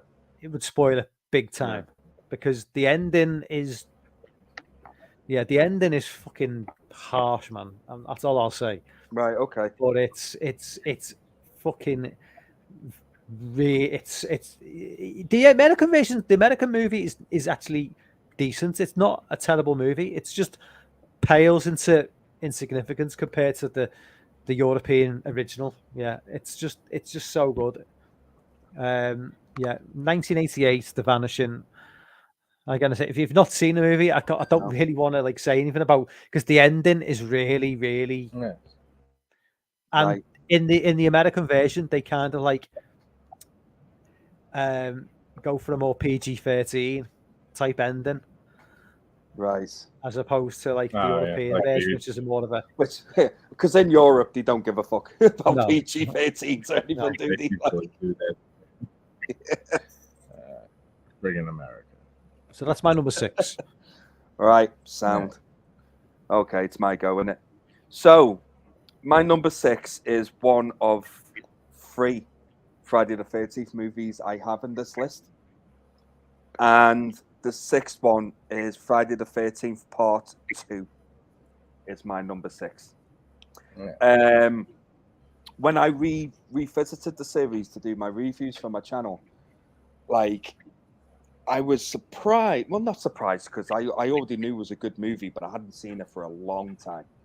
But rewatching Part 2, I forgot just how good that sequel actually is compared to the original. Now, I know there's big fans of the original, and I like the original, but I think Part 2 is far better than the original, in my humble opinion. I like it Like, a lot. I know I do know the basic kind of premise of it. Doesn't really make sense that Jason's still alive. I get it. Like, you have to suspend disbelief for these movies. like I get it. I understand how Jason being the killer and he'd probably be in his early 30s, maybe late 20s by then. I get it. It makes no sense. Something like that. I completely understand that. But again, it birthed an absolute icon of horror. Yeah. Like, this, and it speaks for itself. And I also do like the fact that in Part 2 it's not the hockey mask. He never started off with that. He just has the pillowcase over his head. Yeah. And I actually think he looks far creepier with that than with the hockey mask in the later sequels. And I've always liked the burlap sack more. Yeah. Even and I've got him here. I've got Part 2 sack head just here. If you can see him, I love it. Got all my Jasons there, so I'm a huge Friday fan. So another thing with Part 2 as well is with even though 3 and 4 he's still human, he's developing that more zombie type, walk and the way he moves. In 2, he's just like a normal guy. You see, like, there's a scene where he just runs across the road in front of the cop car. Yeah. He's just you don't see Jason. The first time you kind of see him. He runs across the road. And then he also gets kicked in the nuts and he drops like a sack of shit. He's basically in the sequels that wouldn't happen. And he's a lot shorter in this film as well. He looks like a guy who's probably like about 5'10", 5'11". By Part 3, he's grown about 3 inches to he's like 6'2", 6 foot. Then he gets to 6'4", 6'5", 6'6". And what I love about Part 3 in the beginning is because that's set in the same night. Part 2 apparently. Well, at the beginning of the movie it is, and like you say, he's grown like an extra foot. He's somehow managed to find a razor to shave all his hair off. He just looks completely different from what he did like an hour ago from getting a fucking machete through the shoulder. But no, I love Part 2, and it also has some of the best kills in the series in Part 2. Like that poor guy in the wheelchair. That still surprised me when I rewatched it. I forgot about that. When he just gets the machete through the head and then he goes down the stairs. That's a great shot of him falling down the wheelchair. It's also got Terry in hot pants and Terry stripping off naked. Like, hands down, the most attractive woman ever in a Friday the 13th movie. That girl was fucking incredible in that film. That's why actually forget all of that, mate. That's why it's in Part 6, just for that alone. That's why it's number 6 on my list. But I think Part 2 is hands down just a superior. It's one of the superior sequels to the original movie, in my opinion. And I do like the original, but I just feel like the sequels are better than the original. Well, some of them, anyway. Great pick. What are we up to? Number 6. Funnily enough, Dr. Impossible. My number 6 is Dario Argento's Opera. Okay. I've never seen it. Adore it. It is basically awesome plot too. It's about Macbeth. Like, and I'm not an opera guy either. So like when I first watched this, as I was getting into Argento, I was like, I don't know if I'm gonna like something based off an opera. It's like I'm not an opera guy, but like this main chick, she gets the lead part in Macbeth, and there's a killer after her, and as he's killing off all her friends and people around her, he makes her watch by putting razor blades underneath her eyes. I've seen pins under her eyes. I've seen clips of that. And makes her watch him kill her friend or whatever it is. Then so eyes her. Then later on, he goes after her herself. Well, while they're thinking this is the curse of Macbeth and that they're putting on the play and that's cursed and stuff like that. Such a great movie too. I mean, it's something about it just puts it in my top 3 Argento. And for the 80s, it's my favorite Argento movie. Like it gets the 8 over 10 a little bit. Yeah, I've seen clips of that scene you've just explained there, and I don't know whether I've seen them on like YouTube or something but as soon as you said that, it jumped into my mind there, and that made me think of like Argento straight away. Because visually, he's got such a style. Oh yeah, like he really does. I need to check that out, man. Because like I say, I have seen that clip, and I thought, fuck, I need to watch this movie, and I never realized that was Argento's opera. So that's cool. Oh yeah, it's great. You got to check that one out. I'm pretty sure it's on Shudder. It might be. I'm pretty sure it might be on Shudder. Okay. No, I know. Yeah, I know. Lauren wouldn't agree with me on that. I don't care. It's better. I nearly misread it because if you just add 2 between hard and disagree, it says hard to disagree that Friday the 13th is better. So okay. When I first read it, I thought he was saying no, but I know he was agreeing. I know. No, he must refer to the original to part 2. Oh yeah, no, of course he does. Yeah, but yeah. So number 5. I love you, Lauren. I love you. My number 5 is The Hitcher from '86. Oh yeah, man. I'm gonna put that as an film. Yeah, me too. I adore this film. Rutger Hauer at his best. Well, yeah. Rutger Hauer, mid '80s, man. Blade Runner. This. I mean, what else? Rutger Hauer was in another like fucking stone cold fucking classic from the '80s that. God, it escapes me what it was in, but he was just like such a fucking solid actor. He was such an I don't want to say underrated because people do love what he did. Underappreciated. Yeah, that's probably you're probably right when you say underappreciated. Yeah. Even in the early 90s, mate, he did something. He always pulled it out the bag whatever he did, but he never really got like he just didn't have he didn't really quite have that sort of like Hollywood polished movie star looks for like that real sort of like big budget movie star like the way maybe he just didn't want it. Maybe he was just happy doing what he was doing. Yeah, I mean he was just like a great actor. He was a great actor, mate. Yeah, he's got but maybe it's because he's got such a unique look to him. Maybe that's why he was always on the outskirts of like things in terms like when it comes to movies, because Blade Runner was not a massive hit. Blade Runner is a cult classic. It was never a massive hit, really. No. The Hitcher was never a massive hit. The Hitcher is another like a film that's developed a cult classic status over the years. It's a fantastic movie, and I just everything about this movie I love. Yeah. For me, like John Ryder, he's almost like a Michael Myers character. Yeah, in like that. But a more realistic vision of Michael Myers. There's such like a ambiguity to him as a character. You never really know. More terrifying, doesn't it? Yeah. There's never an explanation to where he's come from. Nobody seems to know where he's come from. Yeah. But he is just a human. He does die at the end of the film. Yeah. He is just. It's the way Michael. It's almost like the way they wanted to treat Michael in the new trilogy, and end up just deciding to bottle it. And just decide to make him superhuman. You know what I mean? Yeah. It's kind of like he is the way. It's just the way, and I love C. Thomas Howell playing Jim. He's perfect. He's really good in it. Yeah, he is. Yeah. Why he never went on to like bigger and better things, I don't know, because he had the movie star looks. He was a good actor. I think Soul Man had something to do with that. He just got maybe. I just got lost in the shuffle. There's just so many people, but is it Jennifer Jason Leigh? Is like the female? Yeah. Is it Jennifer Jason Leigh? I think it is, yeah. Yeah, and just the fact that they don't like, they don't, mellow it down at the end. The ends of, they go there, and I love that set, and I love road movies, and I've said to JT, I think I mentioned this on our stream, but whatever the movie's set, I don't know if it's California or it's like that's like Arizona, like that kind of neck of the woods in terms of like that road. I love American road movies. Yeah, I just me love too, mate.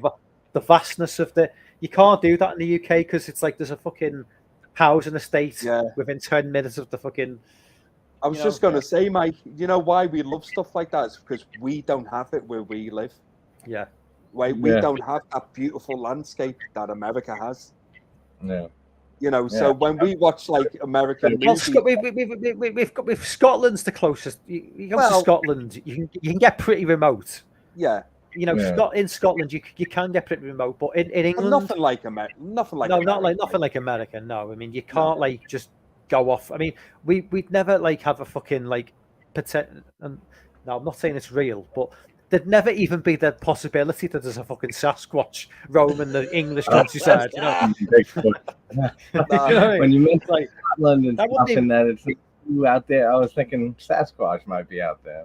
Yeah. No, mate. If we did, mate, he would find his way to the local boozer and have a pint. You'd spot him in the pub. Sasquatch. I was meant to say it. I was meant to say, going back to Friday the 13th Part 2. Yeah. The guy in it who fucks off to the pub. He survives the whole thing, and avoids doesn't get killed. I was like, if we were in that film, right? JT would probably stay behind and smoke a joint. Died. We'd fuck off. We'd fuck off to the boozer and we not survive. Come back. JT's killed off like half an hour in, and we'll just survive. We'll just be like just in the bar, just getting legless. I'd still go to the bar. But would you be allowed to smoke the them? bar? Oh yeah. I would just smoking in the bar, drinking with you guys. Oh, this is the 80s. You could do it. Yeah, this is the 80s. You'd be fine. We'd all be fine then. All those soft bastards will be getting murdered, and we'll just be like having a good old time in the bar. That's right. Oh yeah. I ain't getting murdered. I ain't getting murdered. I kicked Jason's ass, motherfucker. Sounds like Kane Hodder. So Lorne's saying that the original draft for John Ryder was imaginary. So I'm guessing the idea was C. Thomas Howell was a serial killer who doesn't have to face himself. I prefer the idea of the way they went. Yeah, I do as well. But it's not. That's actually quite cool. Forget about it like that. But yeah, man, the Hitcher. The same as the other movie I was talking about before. That was so close in my top 10, mate. Like it was so close, and I'm actually pissed off with myself now talking about it that it's not there. To be honest, that's another one, guys. Anyone on the live stream, if you have not watched the Hitcher, watch the Hitcher. Check it out, man. That's on Tubi.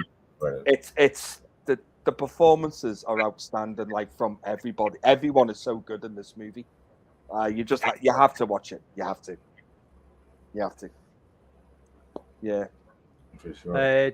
Dave, your number 5. Is it number 5? My number 5. Yeah, we're on number 5. So, yes. My number 5. Do I change this or not? No, fuck it. Right. My number 5. See, I'm still looking at my list now going, I still want to change shit. That's what's annoying about this. But no, my number 5, and I'm sticking with the Friday the 13th series, is my number 5 is Friday the 13th Part 4. Okay. Is my number 5. Can't argue with that in the top 10. Yeah, it's Part 3. As much as I do like Part 3, it's a bit of a letdown, I find. I don't think it's solid in the slightest. It has iconic moments because obviously that's where Jason gets his hockey mask and everything else. But I think as a movie, I think they just rushed it a bit too much because I think the third one went into production pretty much straight away after the second. Yeah. It was 12 months. The film came out 12 months after the second one. Sorry. And it pretty much shows. I feel as much as I do enjoy the movie, it shows more focused on the 3D and stuff. And I remember actors interviews saying like they were more concerned about the 3D. They were Yeah. like, lines, just fucking say them, get your lines out, whatever. We got to get this 3D Apple for like fucking 12 hours. Yeah. The scenes they deliberately put in where he's just like doing the handstand. Yeah, You know, like Yeah. it's just like Over the clearly yo-yo the- and all that shit. Yeah, it's just the arrow kill is quite good where he shoots it into the eye. Yeah. That is a good scene, but I would again, love it's to see the cut just in half there kill, for uncut, like the uncut version of that handstand Yeah. kill.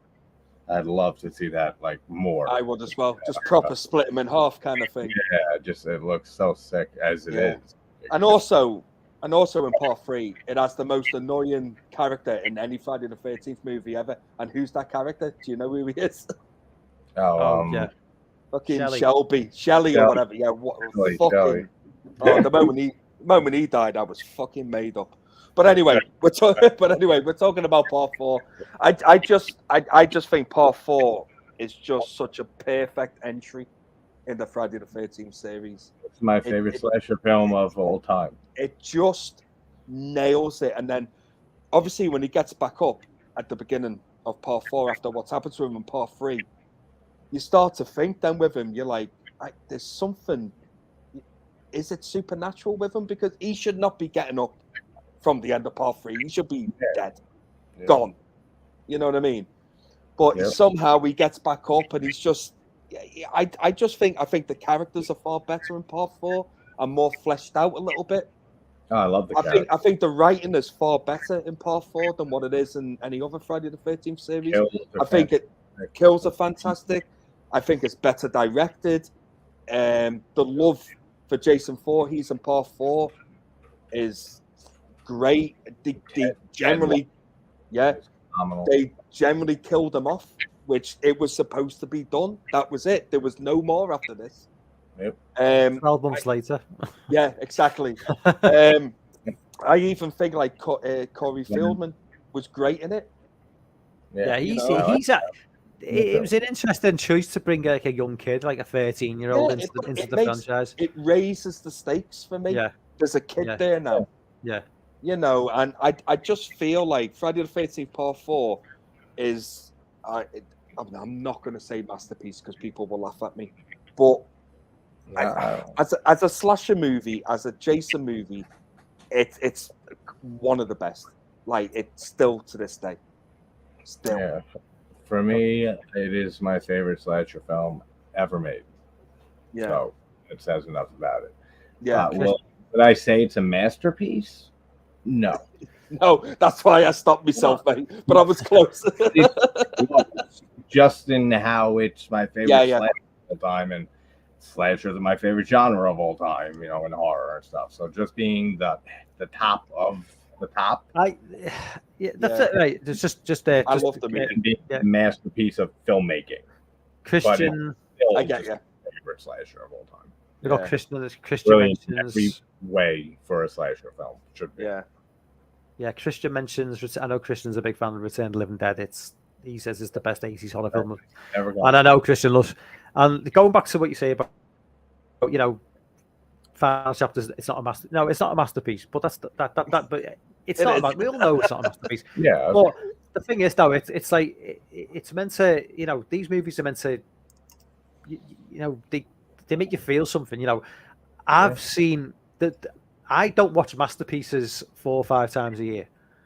A masterpiece movie, I probably watch maybe once every couple of 2-3 years, because when a movie's a masterpiece, when it like these high art, like these movies which are like Oscar-winning movies or whatever the fuck they are, these like just like 2.5 hour, 3 hour epics, which people say are masterpieces, and some of them are. You might watch them like once every.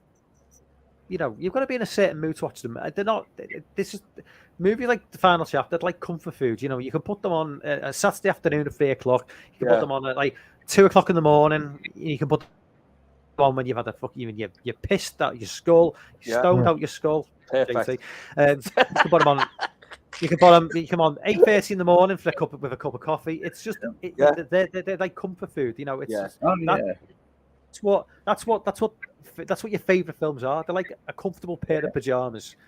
I don't want to watch a fucking 3 hour fucking epic masterpiece movie. Like, or like I every day don't of the want to week, watch you know a what I new mean? movie and have to pay attention to my. And it's, It's some movie that I've seen a million times that I know I'll just see it's in the background while I'm on the internet or something. It's like there. it's the same with TV. I'll watch the same shows over and over again. Yeah. You know, if I just want to just something a bit of comfort, you know what I mean? It's like, and that's what a lot of these movies. Not all the movies in my top 10 are like that, but all the Friday the 13th movies are like that. I'll watch them any time of the day, any time of the week, and I'll never ever tire of them. I never get bored of them. I can just watch them over and over and over again, and that's what a favorite movie is. And also with the series. And also talking about Part 4 times growing up, like those were the series that we all watched from a young age. And after Halloween, at 5 years old, 6 years old, I went right to Friday and watched the first 8. And every time they played on marathons on TV, you just watched it. Watch them straight through and stuff. And every Halloween, every Friday the 13th day, just nonstop for years. You have to, man. You have to. But then another thing that I haven't brought up with Part 4, which is the main one, Crispin Glover. Oh yeah, in that movie, right? So great, Mr. Deadfuck, as he's called. Like that. You check the computer. Yeah, that's right. You're a Deadfuck. Love that shit. You have to be right. I was great. You have to mention the dance scene. The dance scene is just outstanding. It's such a GIF now. It's just like the GIF, isn't it? You know, he's just doing. It's fucking awesome. But apparently they used a different song when they were filming it. So then obviously when it got released, so it's so out of place. Back in Black, I think KCDC Back in Black is what they used. And then they changed it, and it just looks the same. But I can't even picture him dancing like that to Back in Black. Yeah, just doing the same thing. What the hell they were playing? I mean, the story's Back in Black, but I don't know if I trust the story. I think he got so done dirty in fucking editing with that one. I think he went, how can we make him look like a twat? It's just so iconic, though. And then also, he has one of the best scenes in that movie where he shouts, "Where's the freaking corkscrew?" And then Jason just rams the fucking corkscrew straight to his hand. Amazing, man. Amazing. Yeah, and then just gets the fucking. I love how his face shakes, like while he gets the cleaver in his face. It makes his face a bit. I love that effect. Like it's a great kill, man. Yeah, it looks. It's a great kill, and like I say, and then also I haven't mentioned them. I mean, an awesome Jason as well. I mean, it's a good argument to say, is Part 4 Jason the best Jason? In my humble opinion, no. But he's extremely close. I thought Ted White was brilliant. He was old then. He was old then. Yeah, he was old then too. Yeah, he died. Was 60. And there's a couple of parts of Friday the 13th where Jason does a little quick run when he's chasing people, and you think that's a 60-year-old man running. You know what I mean? He died a month ago. Yeah, he died a month ago, yeah, about 90. I think it was like 94, 95 or something. Yeah, God bless him, man. Yeah, he lived a long life, man. Yeah. He couldn't stand Corey Feldman. Yeah, he hated him, didn't he? He couldn't stand a lot of the actors there. Yeah. And originally, he was a stuntman, wasn't he? Originally, that was his trade. And he was he played the creature in the Black Lagoon originally in the 50s. Right. He played the creature. Jesus. Yeah. That's the only background thing I know about Ted White. Yeah. That's cool. But yeah, a lot like most of the Jasons, they all started as they were all stuntmen for the most part, just to be able to pull off the stunts. And you don't need much like to be behind a mask like that. But I think why so many people attribute Kane Hodder as the best Jason, because he kind of proved that wrong. Like that idea of like just wearing a mask, and just moving around. Like he added the breathing and all that type of like articulateness to how he moves, and like I see where they come from with that. I mean, I love Kane Hodder. Kane Hodder, but I put Ted White and probably Richard Brooker above him. I understand what you're saying there, because like I don't agree with people when they turn around about Jason and say, like, and Kane Hodder's my favorite, by the way. Before I carry on with this, Kane Hodder is my favorite Jason, but when they say like they didn't really need an actor to portray Jason, I kind of disagree with that because I feel like Jason. I'm the same with you. I think in Part 3 with Richard Brooker, he brought a personality to Jason. In Part 3, I think Ted White really made a character of Jason in Part 4. No. Like, you know, they brought their own flavor and sugar to it, if you know what I mean. And I'll also say that, and I forget his name. I think it's CJ something, the guy that played him. CJ Graham. That's CJ it. Graham. I thought he was awesome. Yeah, he was. As Jason in Part, like, absolutely nailed it for me. Even though he originally wasn't Jason to start with. But we'll get to that later on. There's a little tease for my top 10. But I think Kane Hodder did bring a certain gravitas to Jason Voorhees. Like he built what other people did, and he just elevated it. He just happens to be in the worst movies, And I think that stands from his talent and his perception of Jason. As he's in the worst movies, but he stands out as Jason Voorhees the most. Yeah. So that's a compliment to his talent for what he did. Imagine if he was in 2, 3, and 4. Exactly. You know, like he'd be everyone's favorite Jason. Absolutely. But there is one thing I never agreed with his choice with, and there is one thing, and it's the heavy breathing that he does. Jason's dead. He doesn't have to breathe. Yeah, I know. That's just the one. That's the one thing that always bothered. I'm like, what with the? You're a fucking zombie, man. Like, there's no lungs there. But anyway, that's by the by. JT, you're number 5, I think. Number 5 is Lucio Fulci's The Beyond, 1981. Never seen this. I knew you'd have all these. I knew you'd have all these, mate. I knew it. Me and Gareth were talking about this the other day, and when JT's top 10 is going to be fucking like. I've seen The Beyond. I'm not a fan of this film at all. Yeah, I know you don't care for The Beyond, which is unfortunate because you were beyond wrong with that opinion. It is a fucking masterpiece.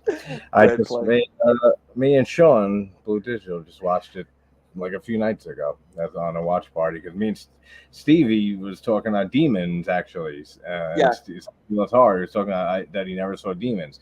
I said, dude, what are you doing right now? It was like 2 a.m. or something like that. I was like, he's like, nothing. I'm like, we're watching Demons right now on stream. Like, we'll throw it on. We're watching it right now. He didn't have whatever channel like streaming there was for it. So I said, all right, shit. I said, we're watching that soon then.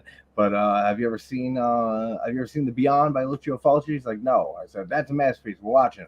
And I set up a stream at like 2 a.m.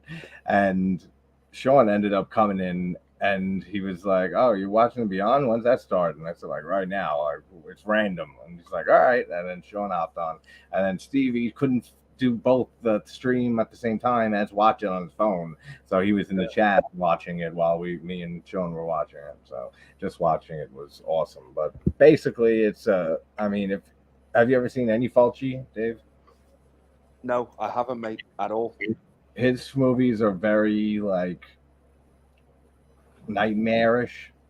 Like it kind of feels like you're watching a dream as it goes on and stuff. Kind of like string, like scenes are like strung together, like with a very thin plot. But like the plot basically for The Beyond is that there's this woman who inherits a hotel that she's going to try to renovate and stuff and turn into a business. And there's basically just malevolent forces at work, like in the hotel and stuff. But the gore is fantastic. The atmosphere is fantastic. It's very visual. Very visual. The score is my top 10 scores of all time. Yeah. It's brilliant. Just absolutely amazing in every way. Like it's a masterpiece. Like, is this an Italian guy? Yeah, Lucio Fulci. Well, I always find like Italian directors, like they seem to really like the very visual with the horror. Oh yeah. Like Italian, like the little clips I've seen. It's a very acquired taste to when you try to first get into Italian horror. It was the same with me when I first started getting into it. Like it takes a little bit because it's totally a different, like tonally and like the way it's seen and stuff and shot and edited, totally different than most American movies. But once it clicks for you, if it does, then it's just you'll love it. The world of movies and stuff to explore there. But like Lucio Fulci, you know, Dario Argento, Mario Bava, those are like the like three pinnacle directors of like the Italian horror genre. So like Fulci and Argento, most people like have seen or heard, at least heard of.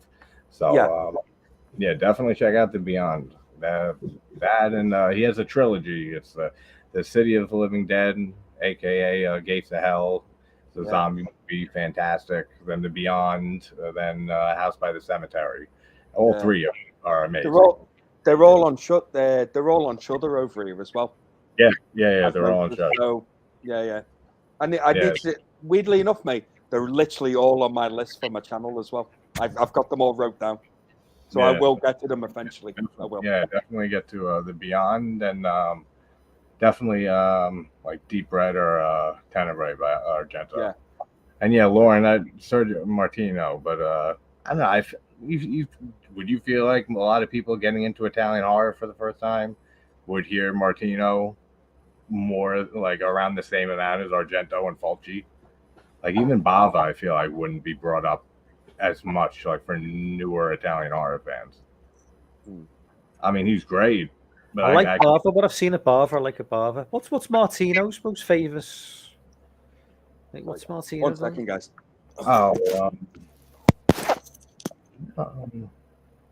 I'm not even sure.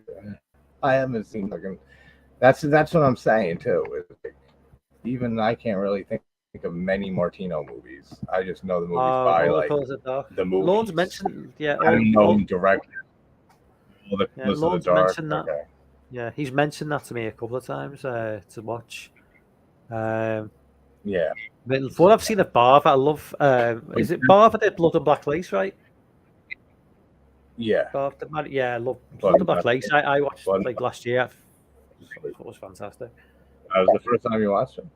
Yeah, last year. Yeah, I mean, I'm way behind with Italian horror. I mean, that movie visually, like, what influenced Argento? Well, actually, I'm pretty sure Argento said that Kill Baby Kill by Bava was like a big influence on Suspiria, on his lighting for that. But yeah, Bava, fantastic. So, guys, someone just phoned me up and asked if I like scary movies, and I just told them to fuck off. That was the scout stage on the screen. Of one of those famous movies that he's making popcorn. just tell them to fuck off, and then the credits rolled. Yeah, there you go. Yeah, that was my 5, The Beyond. So my number 4 is Friday the 13th Part 6. So it does change. It does change on a weekly basis between this and 4, like this, but Part 6, 4 and 6. A lot of good memories for this film. You know, going back, I think this was the first Friday the 13th movie I saw back in the day. I can never quite remember whether it was this or 7, but it was late 80s, and this was 86. 7 is 88. And it was before Manhattan came out, so it was this or 7. But this just brings back great memories. You know, it's got that sort of like the opening is very much like almost like a Hammer horror movie. You know, with bringing Jason back from the dead, and CJ White's fantastic because you know, and it's got Tom Matthews. Yeah, Tom Matthews is great as Tommy. As Tommy, you know what I mean. He's probably my favorite. I like Corey Feldman. I like all the versions. I just think Tom Matthews just brings it's just a bit of it, like just more charisma to the role. He's the best one, mate. I like him by a mile. I love the female lead whose name escapes me. I love her as well. You know, you've got the sheriff, the father. Yeah. So it's not the bloodiest of the movies by any account, but it's just got like heart, if that makes sense. You know, it's got heart to it. Feels like with likable characters, and it takes the piss out of itself as well. You know, you got the James And they said Jason Bond, the James Bond scene at the beginning. Well, it is Jason Bond. Yeah, it's Jason. It is Jason Bond. Yeah. You know, with Jason with the Yeah. instead of the gun, it's so the good. machete. It's just Yeah. it's just a fun movie, man. Yeah. And, Mate, you know, I couldn't agree with you more, mate. Yeah. Oh, fuck it. Well, because we spoke about it now, it is in my list at some stage in my list, part 6. It's my favorite. You talk about it now, and then when we get to that, we can just like move on because obviously, yeah, of course. Well, you know, it's my favorite Friday the 13th movie, and it's one of my favorite films in the 80s, man. I adore part 6. I just think I listened to an interview with the director, and actually Gareth, our mate on Video Tasties, he's actually interviewed the director. Yeah, he is. Yeah. Which is cool, man. If you haven't checked it out yet, I think you guys probably have. But, it's great. It's awesome, man. I loved it. But he brought up a point saying how the one note he had in part 6, he had complete control. The only one thing the studio asked him to do was, you can make fun of anything else, but you can't make fun of Jason. And I think that's the most perfect note for that movie because it works. Yeah. Everyone else is in a horror movie. Jason isn't, if that makes any sense. Yeah. You know what I mean? Jason's like just, you know, he's unstoppable. He's just cutting through them all while everyone else is a fucking idiot. Or like, you know what I mean? Just doesn't realize, like, you know. And I think that's what really works with part 6. And some of the kills are awesome in that movie. Quite meta, isn't it? Yeah, Part 6, before Scream did it. Yeah, 10 years before Scream. It kind of pokes fun of itself a little bit. It acknowledges that it is a horror movie. The whole fucking paintball scene is hilarious to me. I love that bit. Like, you know what I mean? Like all of that, like just and then obviously it's the first Friday 13th movie with kids in the cabins. It is, yeah. Yep. That was an interesting choice to have. Yeah, so that raises the stakes a little bit because there's generally kids there, and Jason doesn't seem to he doesn't go for them at all. No. Yeah. So that it's one of the moves where you think, right, does Jason just leave kids alone? Well, that's the whole point, though. Jason was never really about killing kids. You know, Friday the 13th is not that sort of franchise. That's one of the reasons I think when Freddy versus Jason the movie came out, Jason was like the guy you rooted for rather than Freddy. I did as well. You know what I mean? It's like Jason is like as fucked up as Jason is, he's got an innocence to him, like a naivety, whereas Freddy's just stone cold evil. You know? Yeah. I rooted for. I must admit, I was on Jason's side in that film. I'm not gonna lie, I was. Yeah. But I just think part 6 is just it's a perfect entry in that series, and I think it's criminal that it's one of the lowest grossing films in that series as well. If you look at it, it didn't. I mean, I think they do that well. Yeah, it didn't gross as much. No, it's such a shame, man. But I think probably part 5 at the time probably didn't help part 6. So I think part time probably left like a bit of taste in a lot of people's mouths. But part 6 was like they really heavily advertised that as look, fucking Jason is back. Like he is back. That this is what you want. I know Jason lives. Yeah. So I'm surprised it didn't do as well as it should have done. But I also think part 5 over time has gotten more appreciated because it did with me when I rewatched it. I thought it was hilarious. Yeah. It's definitely where they started interjecting the humor into the franchise a lot more. Yeah, and a lot more tits. For sure. But always great. Yeah.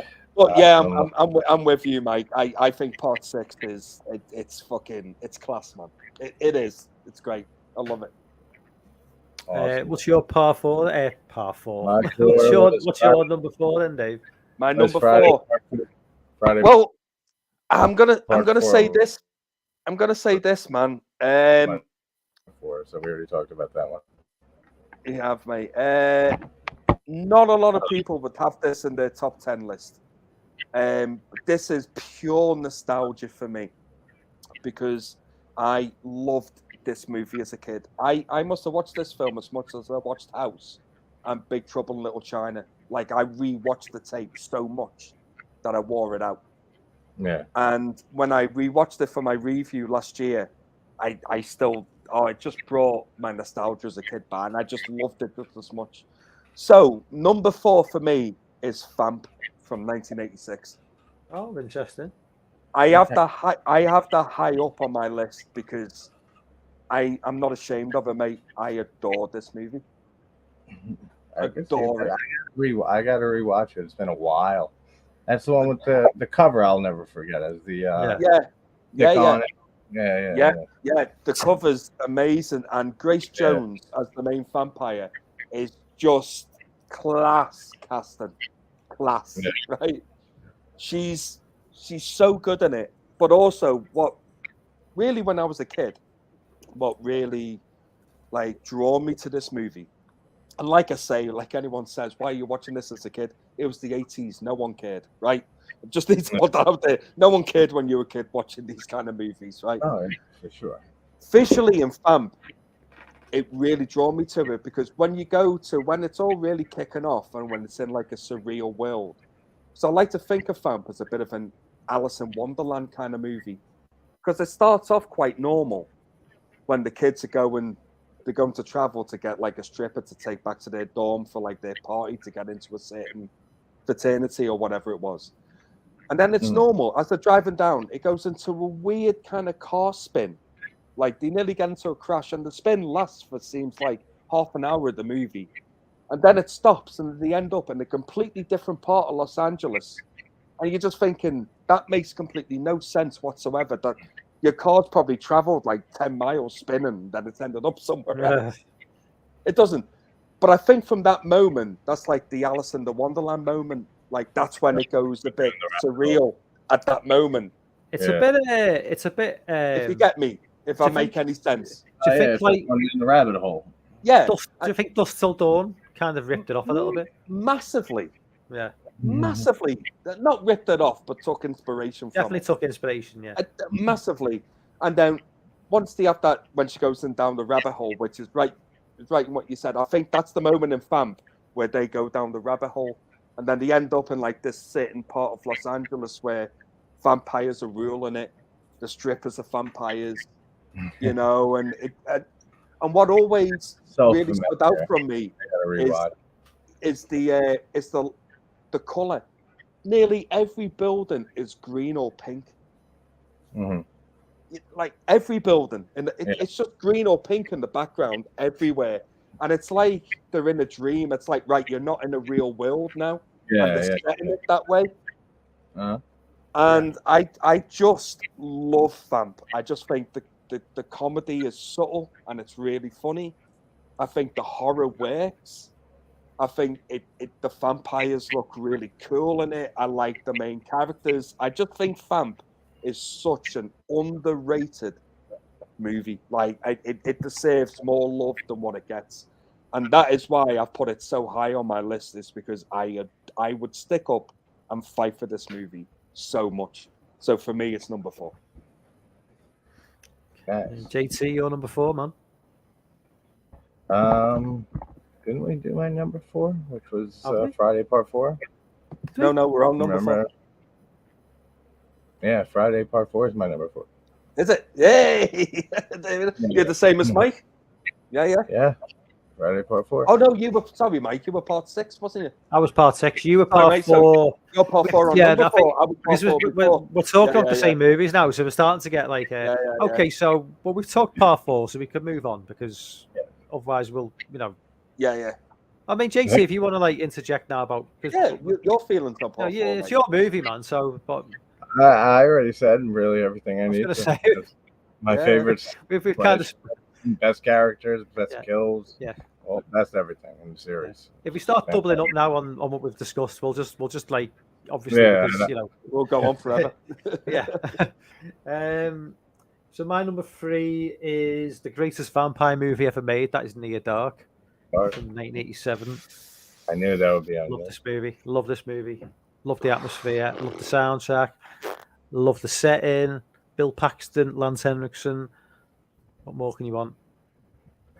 I've never seen it, but no, I know, I get this a lot, right? But it's on the list, and I always say this: it's on the list, and it generally is on the list. I have seen.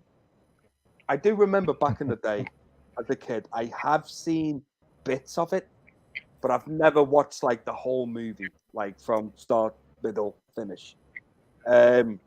I know there's a lot of love for this movie, a lot.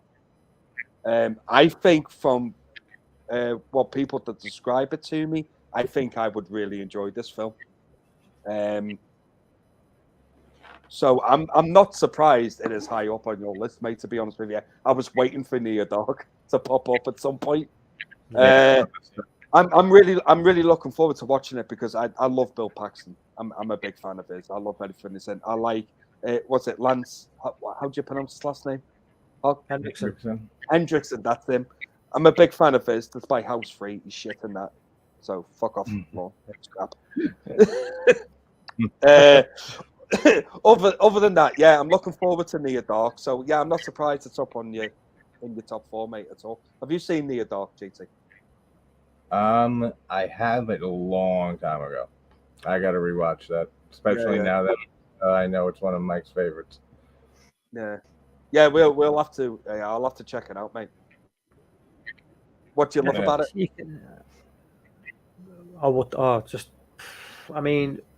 Just the whole.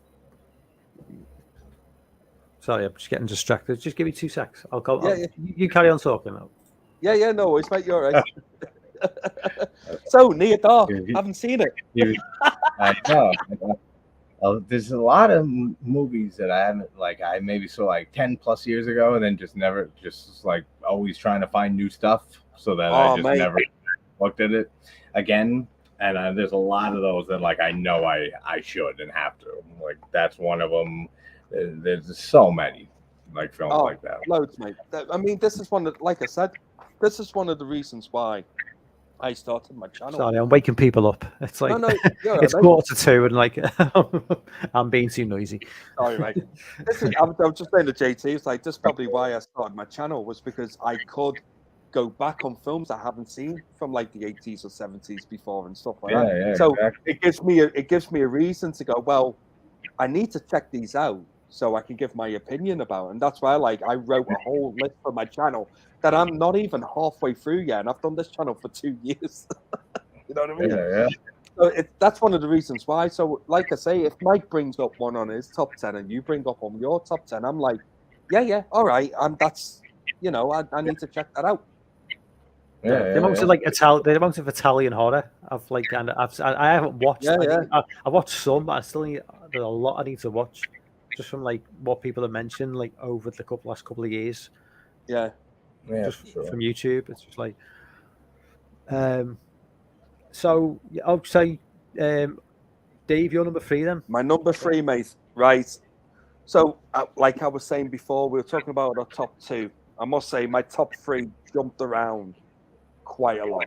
Yeah. Like, I had this as my number 1 originally until I changed my list about half an hour before we were going live. Right. So it's that recent. Okay. So my number 3 is Fright Night. Okay. Again, I have binged this movie so much over the years. It's one of the first horror movies I ever truly, really loved when I was loved. Like, I would show my mates it, or like my mates came around, I would always like stick Fright Night on. You know what I mean? Yeah. Shit them up so they had to go home terrified because they were only used to Care Bears and the real Ghostbusters cartoon and shit like that. You know what I mean? I'd be like, no, we're watching fucking Fright Night. Here we are. It's like a Fright Night in. I love this movie, man. Love it. There's no doubt, and I know there's probably people that don't enjoy Fright Night, and fair enough, but you can't argue. It's one of the best 80s movies that came. It is. And then I always have this argument with people that love Lost Boys and say it's the best vampire movie of the 80s, and I'm like, no, Fright Night is. and I will argue that case so much. I love Lost Boys as well, by the way. It's not like I don't, but Fright Night is just so much better. It's done better. Just the way it's done. I just like the way there's a young lad, and then there's a new neighbor next door that just turns out to be a fucking vampire, and then like he's watching him like killing these fucking women that end up on the news, and then he realizes that he knows that he's a vampire, and then it just, I love the movie, man. I just think it's great, and I actually did not mind the remake of it that came out in 2011. I thought the remake was actually all right. Yes, so Check that. I think Fright Night for me, it's one of the best 80s horror movies. Like it just is, in my humble opinion. Of course. I prefer And part I know, two. that one of you do not like this movie. and I forget don't like. which I one don't it like. is. I don't Yeah, like. Fright here Night. it is, Mike. I just- Fuck you, Mike. Fuck you. I'm just not a. I'm just not a fan. I actually like two better. No, I I'm- like to, but no, not even a no, no, not even a patch, mate. So that's Two benefits from having the guy from Cobra in it. Yeah, he's done eating the maggots Yeah. and all the shit and all the fly. No, man, I think I do like part two. I actually do. When I reviewed it, I gave it a high score. It went more for comedy in part two, which I don't mind. I like comedy horrors. They work. Fucking hell, man. I'm a massive fan of Chud 2, but the Chud. By the way, that nearly made my top 10. Nearly. Right, I'm not lying. That's how much I love that movie. the Chud movies are funny. Yeah. But I love the comedy in part two, and I like that they went that way. But I just think Fright Night and like just that iconic scene where his girlfriend changes, like just that face she has, when her mouth is really fucking wide with all the like it's such, like I say, iconic moments in horror, like I was talking about with Demons. That's one. And then they use that shot of her for the poster, in the cloud above the house. Yep. And like you say, when it goes back to Demons posters, the Fright Night poster is like every 80s horror fan will have that poster on their wall. It's an iconic poster. It's iconic. Yeah. And also as well, like, music's a big part of my life, and I love music. I love the soundtrack to Fright Night as well. The original soundtrack, I still listen to this day, especially the music that they play, when they run into the nightclub. Yeah. And he's following them. Like the music they play, and I love 80s music. Still to this day.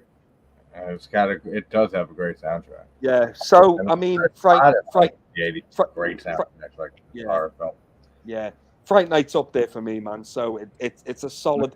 It was number one at one point. I will say that, but it dropped down to number 3. So that's my 3. Nice.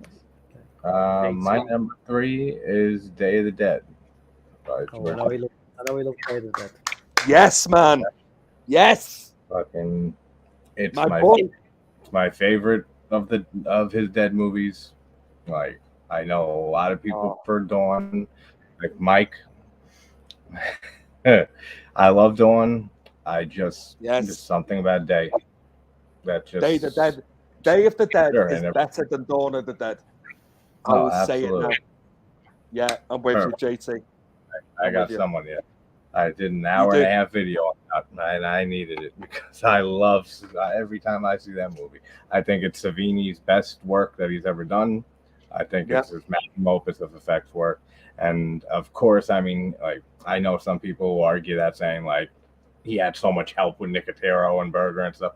Of course, you see how many effects are in that movie? Like, just all the zombies alone, to do the makeup and the effects on them, that had to take so much time. Then just all the effects of the zombies and the guts coming out, and the whole ending 20 minutes is probably the ending's awesome. my favorite ending 20 minutes in a movie. Like, one of my favorite endings of a film. And that it's just a smorgasbord of effects. And just like I love the premise of the movie. And just the whole premise of the film. They're all underground. The world has gone to shit. And they can't communicate with each other. And the whole the whole social commentary that Romero loves in all his movies and stuff, saying stuff about the world. It's communication, a lack of communication.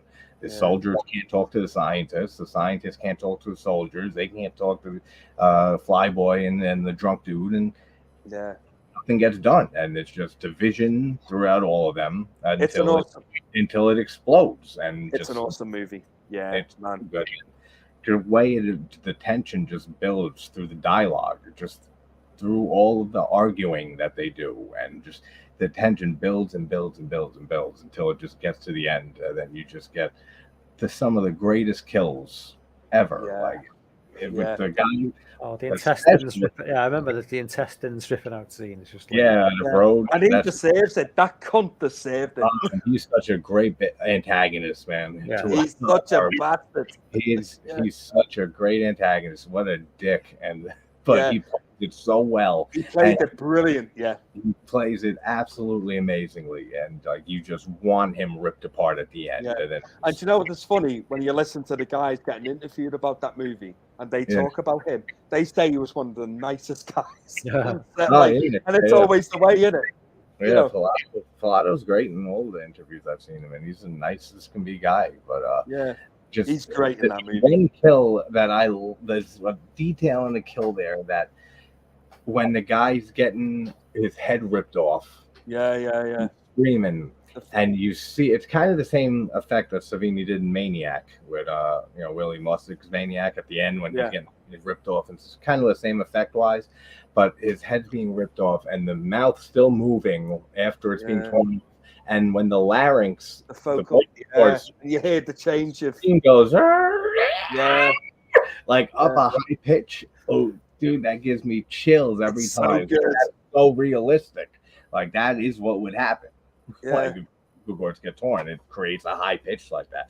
And just having that included in that kill as a detail. And what was the zombie called? That was like kind of. But that was awesome, man. Yeah, but he shoots that bastard on originally, and then bring how to do things from his past, like Shane. Mate, Day the Dead, man. I am. Do you know what? Talking to you about it right now. Yeah. It nearly made my top. I thought the way you reacted, I thought you'd put it in your top 10 because you seem to be like totally hyped for it. Seriously, man, this is what This is what I've got to emphasize. This was such a hard list to do, man. Like, Dawn of the Dead was there at some point. Like, but eventually it dropped out just because of my love for the other movies that I have. But I will never ever deny that Day of the Dead is the best. Okay, all right. I'm gonna piss people off here. I know there's Night of the Living Dead. I know there's Dawn of the Dead. I love them both. Day of the Dead is the best one he did. Oh, that's what I do. In my opinion. 100% how I feel. I nailed it. Like nailed it with that. Since I first saw all three of them when I don't know, early teens, something like that. Always like Day the most, and I don't know. Like, Dawn's almost like a comedy almost. Yeah. To an extent, like there's a lot more like comedy in there, and that's fine. And I just don't like. It breaks up the tension of what the world, what you're in, you know. And I don't like the red fake Italian blood in Dawn. Like you'll see that a lot in Italian movies, like their fake in the 70s is like very bright red, and it works in like Italian films, like in Argento's and stuff, because of the visual work and like the color palette. So it works there. But in an American horror film like Dawn of the Dead by Romero, it just looks off. Very that's a very good point, you know. Yeah, that's one thing that always kind of like, I wish the blood was in. Savini wanted to use better looking blood, but Romero, I think, went against it. No. He wanted it more visual, like more like color and shit. Because Savini learned everything he did. He took pictures for the Vietnam War and stuff. He was a photographer. Doesn't Savini play a zombie at Dawn of the Dead as well? Or am I just making it? He's a biker. He plays one of the bikers. That's right. And then he gets thrown off the balcony or something like that. But I mean, I love Night of the Living Dead, but it's not like a film I throw on too often. Like, I agree, it's a classic. I watch Day of the Dead. I watch Day of the Dead more out of any of them. Oh, me too. Like, by far, like Day of the Dead. Like, and it's just fantastic. Like, it's in my probably top 10 films all the time. Oh man, I'm so pissed off I haven't put it in. That's what I mean, man. I'm like, fuck's sake, man. There's so all right. Some films that I'm you can't take all of them. Can we have a top 11? And I'll put 11. Well, that's number 11 for Dave was Day of the Dead. Oh, I love Day of the Dead, man. So good. I'm so upset. There's no reason to talk about my number 2 because we've talked about it already twice. Friday the 13th, Part 4, the final chapter. Not final chapter. Sure. Yeah, the final chapter. Sorry, I'm getting mixed. It wasn't. Oh, that's it. Yeah, that's what I think. That's why I said. I'm so used to like the final chapter. No, it wasn't the final. Oh, it was the final chapter. It was the final chapter. Well, it was called the final. It wasn't the final chapter. We ended up getting to fucking 10 of these cunts. Yeah.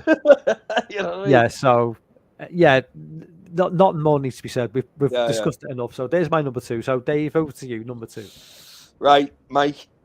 I know you're not going to agree with me on this, but because you've already told me that you fucking do not like these movies, and it baffles me so much. But I'm going to bring a prop with me on this one. Just bear with me 2 secs. So I really have to highlight this, right? I'm trying to think what film it is. What have I said? I know, I am too. I'm trying to think. That would be in the top 80s, number 2. Okay. Right. So just for dramatic effect. Right. So my number 2 pick, man. Oh, it's a Hellraiser. Oh no, it ain't. But I will say this brought out one of my I will say my favorite character in horror movies ever. Right, okay. One of my favorite actors ever. All right, there he is. My second movie. There we go. Right. Oh, it's not. My second film is Evil Dead 2. Oh. And fuck you and fuck anybody. That's my number 2. That's my number 2 also. Evil Dead 2. Mate. Well, you can just chat between yourselves then. There he is. Mate, right. Everything Raimi does with everything is brilliant, but the whole Evil Dead franchise is perfection all the way through. Right. But 2 is my favorite. My first thing with Evil Dead was I never watched them when I was younger. I remember HMV, which was a video store in the UK. Well, still is. We don't have it on the Element anymore. But it, just speaking to the Americans, to JT, it was a video store in the UK where you can go and buy videos and DVDs and shit in the late 90s, early 2000s. And they brought out, well, not HMV, but there was an Evil Dead trilogy box set that was brought out. I think 2001, 2002, I want to say. And had all the Evil Deads in it. And I hadn't seen any of them. None of them. But I could buy all 3 movies for £20, which was a bargain. Right? Yeah, So I bought them and I watched the first Evil Dead movie. And as much as I know that Evil Dead film does have fans of it, I like it, but I won't praise it as much as what other people will. Yeah. The original, but I respect what it is, and I respect what they had and what they were able to do, and I respect the first Evil Dead a lot. Absolutely, I respect it. But Evil Dead 2, it's just amazing in my eyes. I just, great. Absolutely, they just upped the budget. They gave Raimi. They just went, Raimi, fucking do what you want. and you Yeah, give just that go guy, nuts. you He give did, that guy man. everything he needs, because that's just what he will create, and it's just Oh, perfect. And I remember watching Evil Dead Part 2 and just instantly, and I think I was like 17, 18, maybe 19 at the time. I don't know, something like that. I instantly just Yeah. went, this is one of my favorite horror movies I've ever seen. Straight oh, away. so good. And it is, Yeah. well, okay, it's not my part 1, but it instantly, it No, yeah, hasn't, I think it's it- also though, but that's funny. yeah, it I mean, I hasn't really love changed for me. I love the first Evil Dead. I love Army of Darkness. I love Army. Right, if Army of I Darkness was in the 80s as series. well, this would have been in my Yeah. top 10. Yeah. Yeah, it's so good. I love the TV series, the Love the remake. I think series. it's the greatest remakes, horror remakes maybe ever. Like the Evil Dead remake. So awesome. He's going after you, Mike. He doesn't like it. Sorry. Actually, Yeah, actually, and do you know yeah. what? He's staying here. Here you go. I'm just here. Here you go. Come on, Mike. Come on. Come Yeah. on. Can you really look at this face and tell Yeah, him his right? movie's shit? Come on. I don't think you can, Mike. He looks too cute. Movie shit. on. Ash, you're a shit bleeding man in a shit franchise. I love when Ash was puppet in the TV show. He's like, Oh, the puppet was great. Yeah. Just the whole character of Ash and Bruce Campbell is just a legend. And Right. everything Icon. And this is Sam one. and Bruce did together was just Absolutely. I don't know if it's behind the scenes stuff, and I mentioned some in my videos for the franchise. I did the franchise early on in my channel, like maybe like 2 months in. But just the whole way that Sam Raimi would fuck with Bruce during filming. Like I remember in an interview him saying during the filming of Army of Darkness, he would be up on his director's chair and he'd look down at like the DP and be like, watch this. And then he would just be like, Bruce, I want you to like line dance with these 5 and stuff. And Bruce would be like, are you serious? And he's like, yeah, I'm serious. And he would start line dancing with them. And then like, and now I want you to take these eggs and smash them over your head and stuff like that. And he would do it and they're shooting it and stuff. And then he would film everything. and he'd be like, yeah, I can get him to do anything. And like, he wouldn't use the cuts or the takes or anything. Like, he just did it to torture his best friend. Like, like it's such a great friendship to see on screen, like the being, you know, it's made from that and just absolutely, man. Stuff. But it just like I said with like Evil Dead 2, it just what the basis that the original Evil Dead set.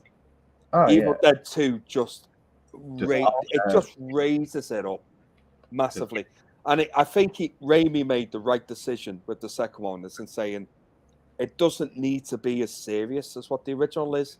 It's serious. What's happening is serious, but so interject a little bit of comedy through it, and with doing that, we got an absolute icon, and that is Ash. It's Ash. If you look at Ash from part 1, that's so awesome. That's fun. If you look at Ash from part 2 and look at Ashley, come here, Ash, from 1. Completely different characters, like Ash massively versus Ash in the second one. Like, and that's why there's the whole debate of whether 2 is a sequel or a remake. I think it's more of a remake for me. I always saw it as a remake. It's not a sequel. Because it's like, why would he play the tape again, knowing after exactly first time? Why would you go back? Go back to there and with the same girlfriend, but she looks different. Her name's Linda, and I get it's a right thing, but like they didn't have for the intro, but like it's still a fucking remake. Like I don't know anyone says it's a remake. It's because Raimi didn't have he has such a small budget to make the first one. Then if what was it, like 8 years later or so, and like 9 years, whenever he started filming like late 70s for Evil Dead 1, he got the budget, he got the credibility, and he was able to just go back and remake the first movie the way he wanted to, like much bigger budget with comedy and did into it. And that was his true vision. He wasn't able to realize with the budget for the first one. So it's a remake through and through for me. But it's goddamn perfect. Thank you. Anyway, Mike, what do you think of Evil Dead 2? Nothing to add. Nothing to add. You've said it all. You've said it all. So, Mike, number one. I think we'll moving on to the number one. I think I've got a sneaking suspicion that we're all gonna say the same thing. I think So so. Yeah. So counting down from counting down 3, 2, 1. After I've said one, name your number one movie. So 3, 2, 1. The Thing. Really? Yeah. It's not yours then. It's not yours then, Dave. No. Really? Not even Well, me and GT will. So yeah, I'll go for a quick pee and then I'll come back. You chat Okay. about the thing. The thing is not even in my top 10. I was just saying that's a crime. I'm sending the cops to the Isle of Man. I'm getting called out for the Evil Dead. Not. Yeah, I know. Top 10. Dave's not got the thing in his top 10. I mean, what's all that about? I don't know, but top 10, number one. Like you knew that was going to be. I was kind favorite movie of all time. Of course, it's going to be in 2 minds whether to include the thing. Yeah, I know. Like it's just that was the easiest. As soon as you said top 80s horror list, I said, all right, I got the first 3, like 4 covered. Like with the thing, no, it's the best film of the 80s. It was just such a shoe-in for number one. I was kind of like tempted to just leave it out as a sci-fi movie to give something else a chance, but it's sci-fi horror. It is horror, you know what I mean? It's got to be classed as a horror movie. But just every John Carpenter. It's not even John Carpenter's greatest movie, in my opinion, but it's still one of the greatest movies of all time. You know. I've actually just realised I don't have a John Carpenter movie in my top 10. Halloween is shame on you, Dave. I know. My second favorite Carpenter is Halloween, and both my second favorite film and my second favorite Carpenter. But The Thing is my favorite movie of all time, so of course it was going to be number one on this list. I'm more curious to know why Dave hasn't got it in his top 10 as to why I have got it in my top 10. All right. Oh, right. My turn. Right. Okay. All right. I've got a confession to make. So this is one of the films I had never seen in a long time. Right. So I think I was I don't think I was on the live stream with Gareth. I was in the comments, and I forget. It could have been his Escape from New York live stream that he did, and I think I mentioned it on the comments that I hadn't seen The Thing, and Gareth I thought he was going to disown me right there and then, right? So right, I really did. I was like, I've never watched it, but I had it. I bought it ages ago, still wrapped up. It was up there. I've just never ever got, and I thought, fucking hell, do you know what? Right. You better wait, like tomorrow night, pop in The Thing. Yeah. Well, I've watched it at that time. I watched it since, and I watched it, and I've got to be honest, right? I just went, yeah, it was all right. It's a bit like JT with Aliens. JT's the same with Aliens. He's just. It's good. Don't get me wrong, man. It's not a bad movie. It's not. I watched it and I just went, okay.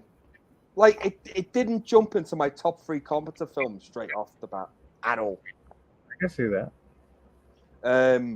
So because like my top 3 is Big Trouble in Little China's number 1.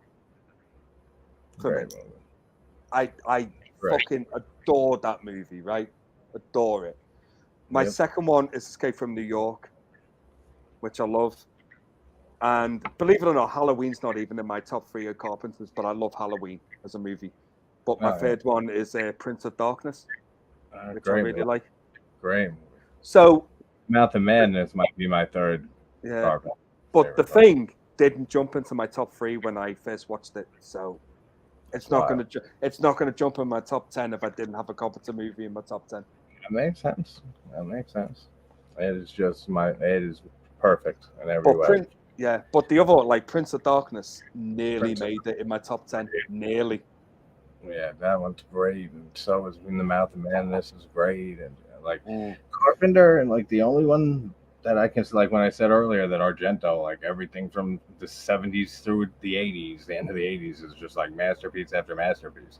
It's like the only long stretch of films from a director like that, versus like maybe Carpenter is the only other one I could think of that just like from Halloween and just even Assault on Precinct, like from then on, just release after release of just brilliant masterpiece movies. Argento's the only one I can think of like that rivals that or even beats that. Yeah. And you know what's crazy with Carpenter's as well? When you look back at his work during then, most of them weren't even financial hits, which blows my mind. Yeah. Yep. Most of them they got failed. Like I could not believe that Big Trouble in Little China was a massive failure. Kurt Russell, you'd think. I mean, look, the Thing was too. Yeah. The Thing was a huge upon release. So it bombed reviews. It wasn't liked by the reviewers even. I don't. Do you know what, man? I don't get that, because I actually think, and this is probably a stupid thing to say, but I do generally mean it. I think if you put that film in a time capsule, right, and it didn't get released until today, it would get recognized a lot better now if it was released than what it was back in '86. If that makes any sense, I actually feel like it'd get more appreciated. Oh yeah, you know, for sure. Big Trouble in Little China for me is just the perfect movie. Perfect. It is. If we were to do a list of the top 10 best movies of the 80s, which would have been a fucking nightmare, by the way. But I'm just saying. More difficult than this. Yeah. But if we were to do that one, I already know number one, and that's Big Trouble in Little China. Is mine. I already know what number one is, so I'd have to go from one downwards. You know what's crazy? I just noticed too is that like all three of our top 2s, 3s, or so of the 80s, all John Carpenter. Yeah. Or like films in general. Yeah. Halloween up there. I have Halloween and The Thing. It's my top. A little Big Trouble in Little China, and like every week, John Carpenter, fucking unbelievable, man. Love Big Trouble in Little China. But yeah, so do you want to know what my number one was? My pick. What was it? Well, my number one, and it did flip, mate. It flipped from 1, 2, I'm curious now. Yeah. Well, my number one 80s horror movie is Friday the 13th Part 6. Oh, okay. So, I forgot that. So we've already spoke about it before, but that was my part one. I totally forgot. Yeah. I know. I think we talked about like all three. You thought I was going to say like fucking Crud 2, didn't you? Or Return the Living Dead Part 2, which nearly made it in, by the way, ahead of the original. But I knew that would piss people off. I never got big into the original Living Dead movies. I've seen the first two. No, once. I'm not a big fan. I'm not a fan of them. I don't think I've ever seen 3. Yeah. I like the original, but I, honest to God, and I am Mike. I am in the minority on this one. I am, and I know I am. Fucking hell, there's videos on YouTube everywhere. I prefer Part 2 over the original any day of the week. Yeah, I do. Any day of the week. But I'm not even a big fan of Part 2. It's just not my thing, really. But I love Part 2, but the main reason why I do enjoy Part 1, it's not. I don't want people to get confused. Like, I do like Part 1, but one of the main reasons that does my head in about that movie as well are the 2 leads at the beginning. When they halfway through the movie, obviously when that fucking smoke comes out the fucking canister that they bang and all that, and it turns them into the fucking moaning that they do in that film just drives it. You know, they're just there in the scene going, fucking annoys the living piss out of me, man. It does my head in. And then it drives me nuts, man. It annoys me. It's like, fucking shut the fuck up. Stop. Just act, but be quiet. Just be there quiet. Just don't say a word. But then I get you dying, and I get it's painful, but you're annoying the fuck out of me. Shut up. But you know what I mean? It's annoying. But then you get to the point at the end of fucking Return of the Living Dead where the girlfriend of fucking Tom Matthews or whatever. Oh, and he's just like, Peter, and just like, someone please shut him up, please. They wind me up in that movie. I don't know whether I'm the only person to ever say that about it, but they wind me up, and I just prefer them in part 2. They play it so much better in part 2 because I think they didn't give a shit that much, which makes it work perfectly for the film, to be honest. I just like the Romero zombies more than the toxic spill zombies from the Return of the Don't get me wrong, the Tar Man in the first one. The Tar Man is cool. That I remember from the movie. I want a figure of him up there somewhere. I want to get a Tar Man and have him up there. It's an iconic zombie. Oh yeah. Like how Bub is from Day of the Dead. Like yes, and I want him up there as well. Yeah, the Bub would be cool. I wonder if they want a Bub figure. But like before Romero's Night of the Living Dead, like zombies were all like voodoo curses, like that. And Romero's the one who invented the modern zombie, like as we know it. Like Night of the Living Dead, before that, there was no zombie like we know it now. Like, no, not at all. Bite and transfers, then you get infected and become a zombie, and the way that they walked and the feeding and stuff like that. Like that was all Romero. But that's why you have to respect Romero as well for bringing this to like mainstream audiences, you know? Oh yeah, I mean, like, in the video game Dying Light is a zombie game and stuff like that. When Romero died, they put a mural to Romero in the streets of the game. I love Dying Light, man. Oh, yeah, it's a great game. Isn't it's awesome. It's so cool. Yeah. It is so great, mate. It's so they have a second one that came out. I didn't get to play it yet. I've bought it. I haven't played it yet, but I do have it. It's still wrapped up in its plastic fucking. I've still got it. But I have it. I love the first game though. Yeah, it's great. It's so fun. Great zombie game. Yeah. I'm going to say, but taking into everybody's top 10 into account, I think the number one movie overall is Final Chapter. Yeah. Because it was my number 4. It was my number. No, so it was my number 2. It was my number 5. So 4, 5, and 2. 2, 4, 5. Yeah. So I would. If Part 4 ended up as champion of this, I'm happy with that. Yeah. To be honest. My favorite slasher. I'm cool with. Yeah. For sure. Anthony says Halloween 3 has always been my number 1 of the 80s. I gravitate to films with an amazing score. Yeah, Halloween 3's score is fucking honorable gold. So good. So good. Yeah. I love Halloween 3. I love it. Do you know what? I will be honest with you though. When I originally first watched it many years ago, I didn't like it. I know. Is it because you wanted Michael, or? Yeah, it was because I wasn't expecting Michael not to be in it. And then you're getting a completely different movie. You're getting a 50-year-old man getting on with a fit 25-year-old girl. I mean, but it's Tom Atkins. I know. Tom Atkins can do that. Atkins always was doing that. Yeah, he was banging Jamie Lee Curtis when in the fog. Yeah. That's why, mate. That's why I just want to have a tash and just make it great. Just be like Tom Atkins. But no, man. Yeah, I like Halloween 3. I think the ending of that movie as well is fucking like it's edge of the seat shit. When he's on the phone to the fucking and he's like turn it off and all that. Like and the movie just ends and you're like, shit, did he do it? Did he not? Why would they take it? They've got to make it at the end of that movie though, when they start turning the channels off, like as if they're going to take any notice as just some random nutter who's ringing up to say it's just it's like. No, but I tell you what though, he's very convincing though. Yeah, he's brilliant in that scene. Oh yeah, great. He's awesome. That ending. So. Yeah, the third also channel, still on the third station. Like, please, you got to trust millions of people. Turn it off. Yeah, and then also great. As well, like I'm gutted. I have no Tom Atkins films in my top 10 because like Halloween 3's one, and like Night of the Creeps nearly made it as well. Right, I love Night of the Creeps. Maniac Cop, where he dies in. I'm like, you can't kill fucking Tom Atkins, man. But then they kill him off in that movie.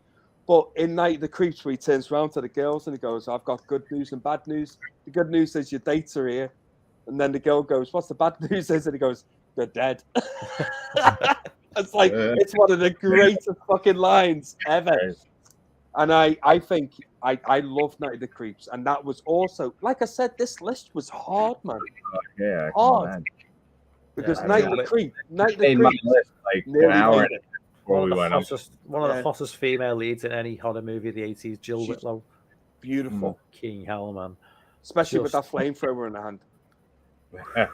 So good, man. Yeah. But, you know, Night of the Creeps, I've always wanted a sequel to that as well. Like, I've always wanted another one. It's always weird that there's like, not now, though. Which one's not now, though. You know, I think that would be terrible now. I think they could. No, I think they could do one. Just shove it on Shudder. Stick it on Shudder. You know what I mean? It'll be all right. Yeah, they might be able to do it. You know, listen, like Terror Train. God help us. No, I've avoided that shit. Candyman is a fucking masterpiece to me. Yeah, Candyman's good. Yeah, I absolutely agree. Here's a question. I tell you what, guys. Here's a good question for you before we disappear. If a film in the 90s that you really love came out in the 80s, what would have been in your top 10 list? Like, if it didn't come out in the 90s, it came out in the 80s. Don't set them off, man. I'm just being honest. Probably In the Mouth of Madness. Yeah. Or, I mean, Anthony brought up a good point with Candyman. Yeah, Candyman would have been there for me as well. Candyman, In the Mouth of Madness. And, yeah, like those two I can come off the top of my head right away. John Carpenter's Vampires for me would have made it. And I don't care what anyone says. Right. I don't care. I don't care, mate. Listen, man. I don't care, right? So, like we were all saying, it's my top 10 list. Yes, John Carpenter's Vampires would have been fucking free. James Woods is so annoying in that film, though. Oh, he's amazing. James Woods is so annoying. I love him. Do you know what, mate? After that movie, I want to see a film with him and Jack Burton, Kurt Russell. I want to see him in the Big Trouble in Little China movie. Like, bring Jack Crow, and John Burton together. Could you imagine? I'm trying not to. Mate, it's box office gold right there. Yeah. So they should. Chinese magic with vampires. I've wrote JT. We need to write this movie, mate. We've got this idea. Well, Lorne's an author, so we'll get in touch with Lorne and see. We'll get Lorne and say, Lorne, make this work. Yeah, it makes sense. And then we got it. We need Big Trouble in Little China meets Jack Crow's Vampires, and we need Jack Burton and Jack Crow together, and we need it to work. That's great. It's like, get to work, Lauren. All right. Listen, man, I've made millions off this by just being sat here and me flat in the Alaman. Millions. Right. That'd be perfect. And then if we can, just to piss Lorne off, we'll tag Ripley in it in Aliens somehow. Yeah. Just have her dropped down. And then Aliens will come out. Yeah, right.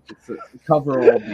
Then Marty McFly from Back to the Future will fucking pop in. Oh, it'll be amazing. Be like the multiverse. It'll be awesome. Yeah. Exactly.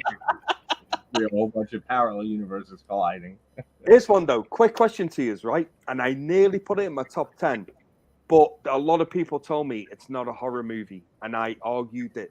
But ultimately, I left it out anyway. Do you consider The Terminator a horror movie? No, not at all. No. Sci-fi action. Okay. I say slasher elements. Yeah. It has slasher film elements, but I'd say I think action. So does Cobra. Action. Well, I still regard Cobra as an action movie. I kind of consider Terminator a horror movie a little bit. I mean, I was going to put it in me. I was, because it was going to be kind of 5th or 6th for me, because I loved the Terminator. Man. See, the thing is though, the problem, like, it's not a problem, but like if I'm going to put Terminator in as a horror film, it's just going to go straight to number 1 immediately, and I don't really want to put Terminator as my favorite horror movie, because to me, I just don't see it as a horror movie. No, it's a fair argument though. I think. Yeah, it's a fair. I mean, I know a lot of people do regard it because some people look to Arnie's character as like a Michael Myers type character. Yeah, and he's a stalker, and but for me, it's just. That's what I said. It has slasher elements and horror elements to it. Yeah, I mean, does that mean is Aliens a horror film as well? Then no, it's an action movie. It's not Aliens. Yeah. Alien 1 is a horror movie. Aliens 2 is not a horror movie. It's not. I don't think it is either. I don't think it is. No, it's an action sci-fi. It's an action movie, and it's one of the best films of the 80s as well. It's not a great one. It's not. but no, I was close to having actually Terminator in my top 10, and it was only today actually I was talking to my mate about it. It was like, have you done your top 10 yet? And I'm like, fucking hell, man, I have, but it keeps changing. So at the time, he said to me, what have you got in your top 10? So I got to number 5, and I said the Terminator. That's how high up it was in my list, by the way. And I went, the Terminator, and he went, Terminator's not a horror movie. And I went, well, if you think about it, man, it is. He's fucking terrifying. You don't want that cunt fucking chasing you. That's horror to me. You know what I mean? But he kind of, he went, no, yeah. I call Requiem for a Dream a horror movie for me. Yeah. You ever seen Requiem for a Dream? Yeah, I have, mate. It's a horrible movie. I consider a horror movie. Just for look at it. Oh, it's horrific. Yeah. That's a horror movie to me. Like, I've heard that say, oh, it's not a horror movie. It's more of a drama, thriller, and stuff. It's like, no, that's a fucking horror movie to me. You see what happens to them? I don't want that shit happening to me. That's a horror movie. So I get where you're coming from. Like, with I just feel like, and then Jackie, you can find personally horrific that it's like that works as a horror movie. If you have a fucking robot fucking hunting you down and will not stop till you're dead, that's a fucking horror movie. Yeah, I can see that for sure. But anyway, like I admit that anyway. I left it out anyway. But speaking of robot, I'm gonna have to announce in a sec because I got Well, I'm wrapping things up now anyway because it's 2:30. I've got 4 hours. Yard work for tomorrow. Yeah, I'm gonna get 4 hours sleep maximum because I'm gonna be up at 6:30. Oh, it's 2:30 now. I'm getting less sleep than JT. Yeah, right. What's that about? So I'll be up tonight. I'll be making saw videos and. So I will have to wrap things up now. But big thank you, Dave, thank you, JC, for jumping on board. Oh, do you know what, man? This has been awesome. I've enjoyed the shit out of this. Well, I don't know if you're free next week, both of you. If you want to sort something out, maybe make a bit more of an informal chat again, like there was last week. But just Yeah.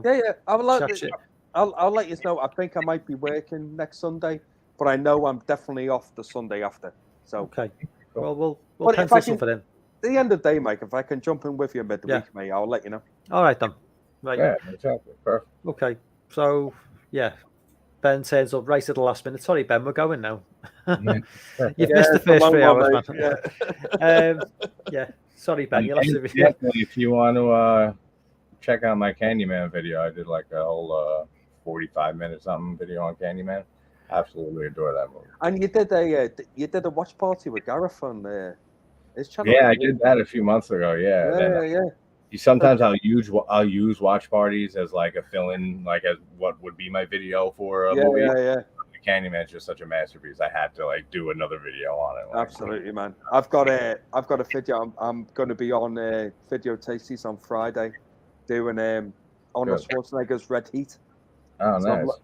So I'm looking forward to that just for James Belushi's comedy. He's hilarious in that movie. Yeah, Belushi is hilarious, man. Absolutely. Right. Anyway, I've got to go. I'm going to go to bed. All right, buddy. No, we'll keep you here for another 10 minutes. Actually, no, God. We'll take over. Thank you very much. We'll take over. Once again. Yeah, thank you, Chad. Thanks very much. Thank you, everyone. We'll see you guys next week. Take care, guys. I love you guys. Love you guys too. See you later. Love you all.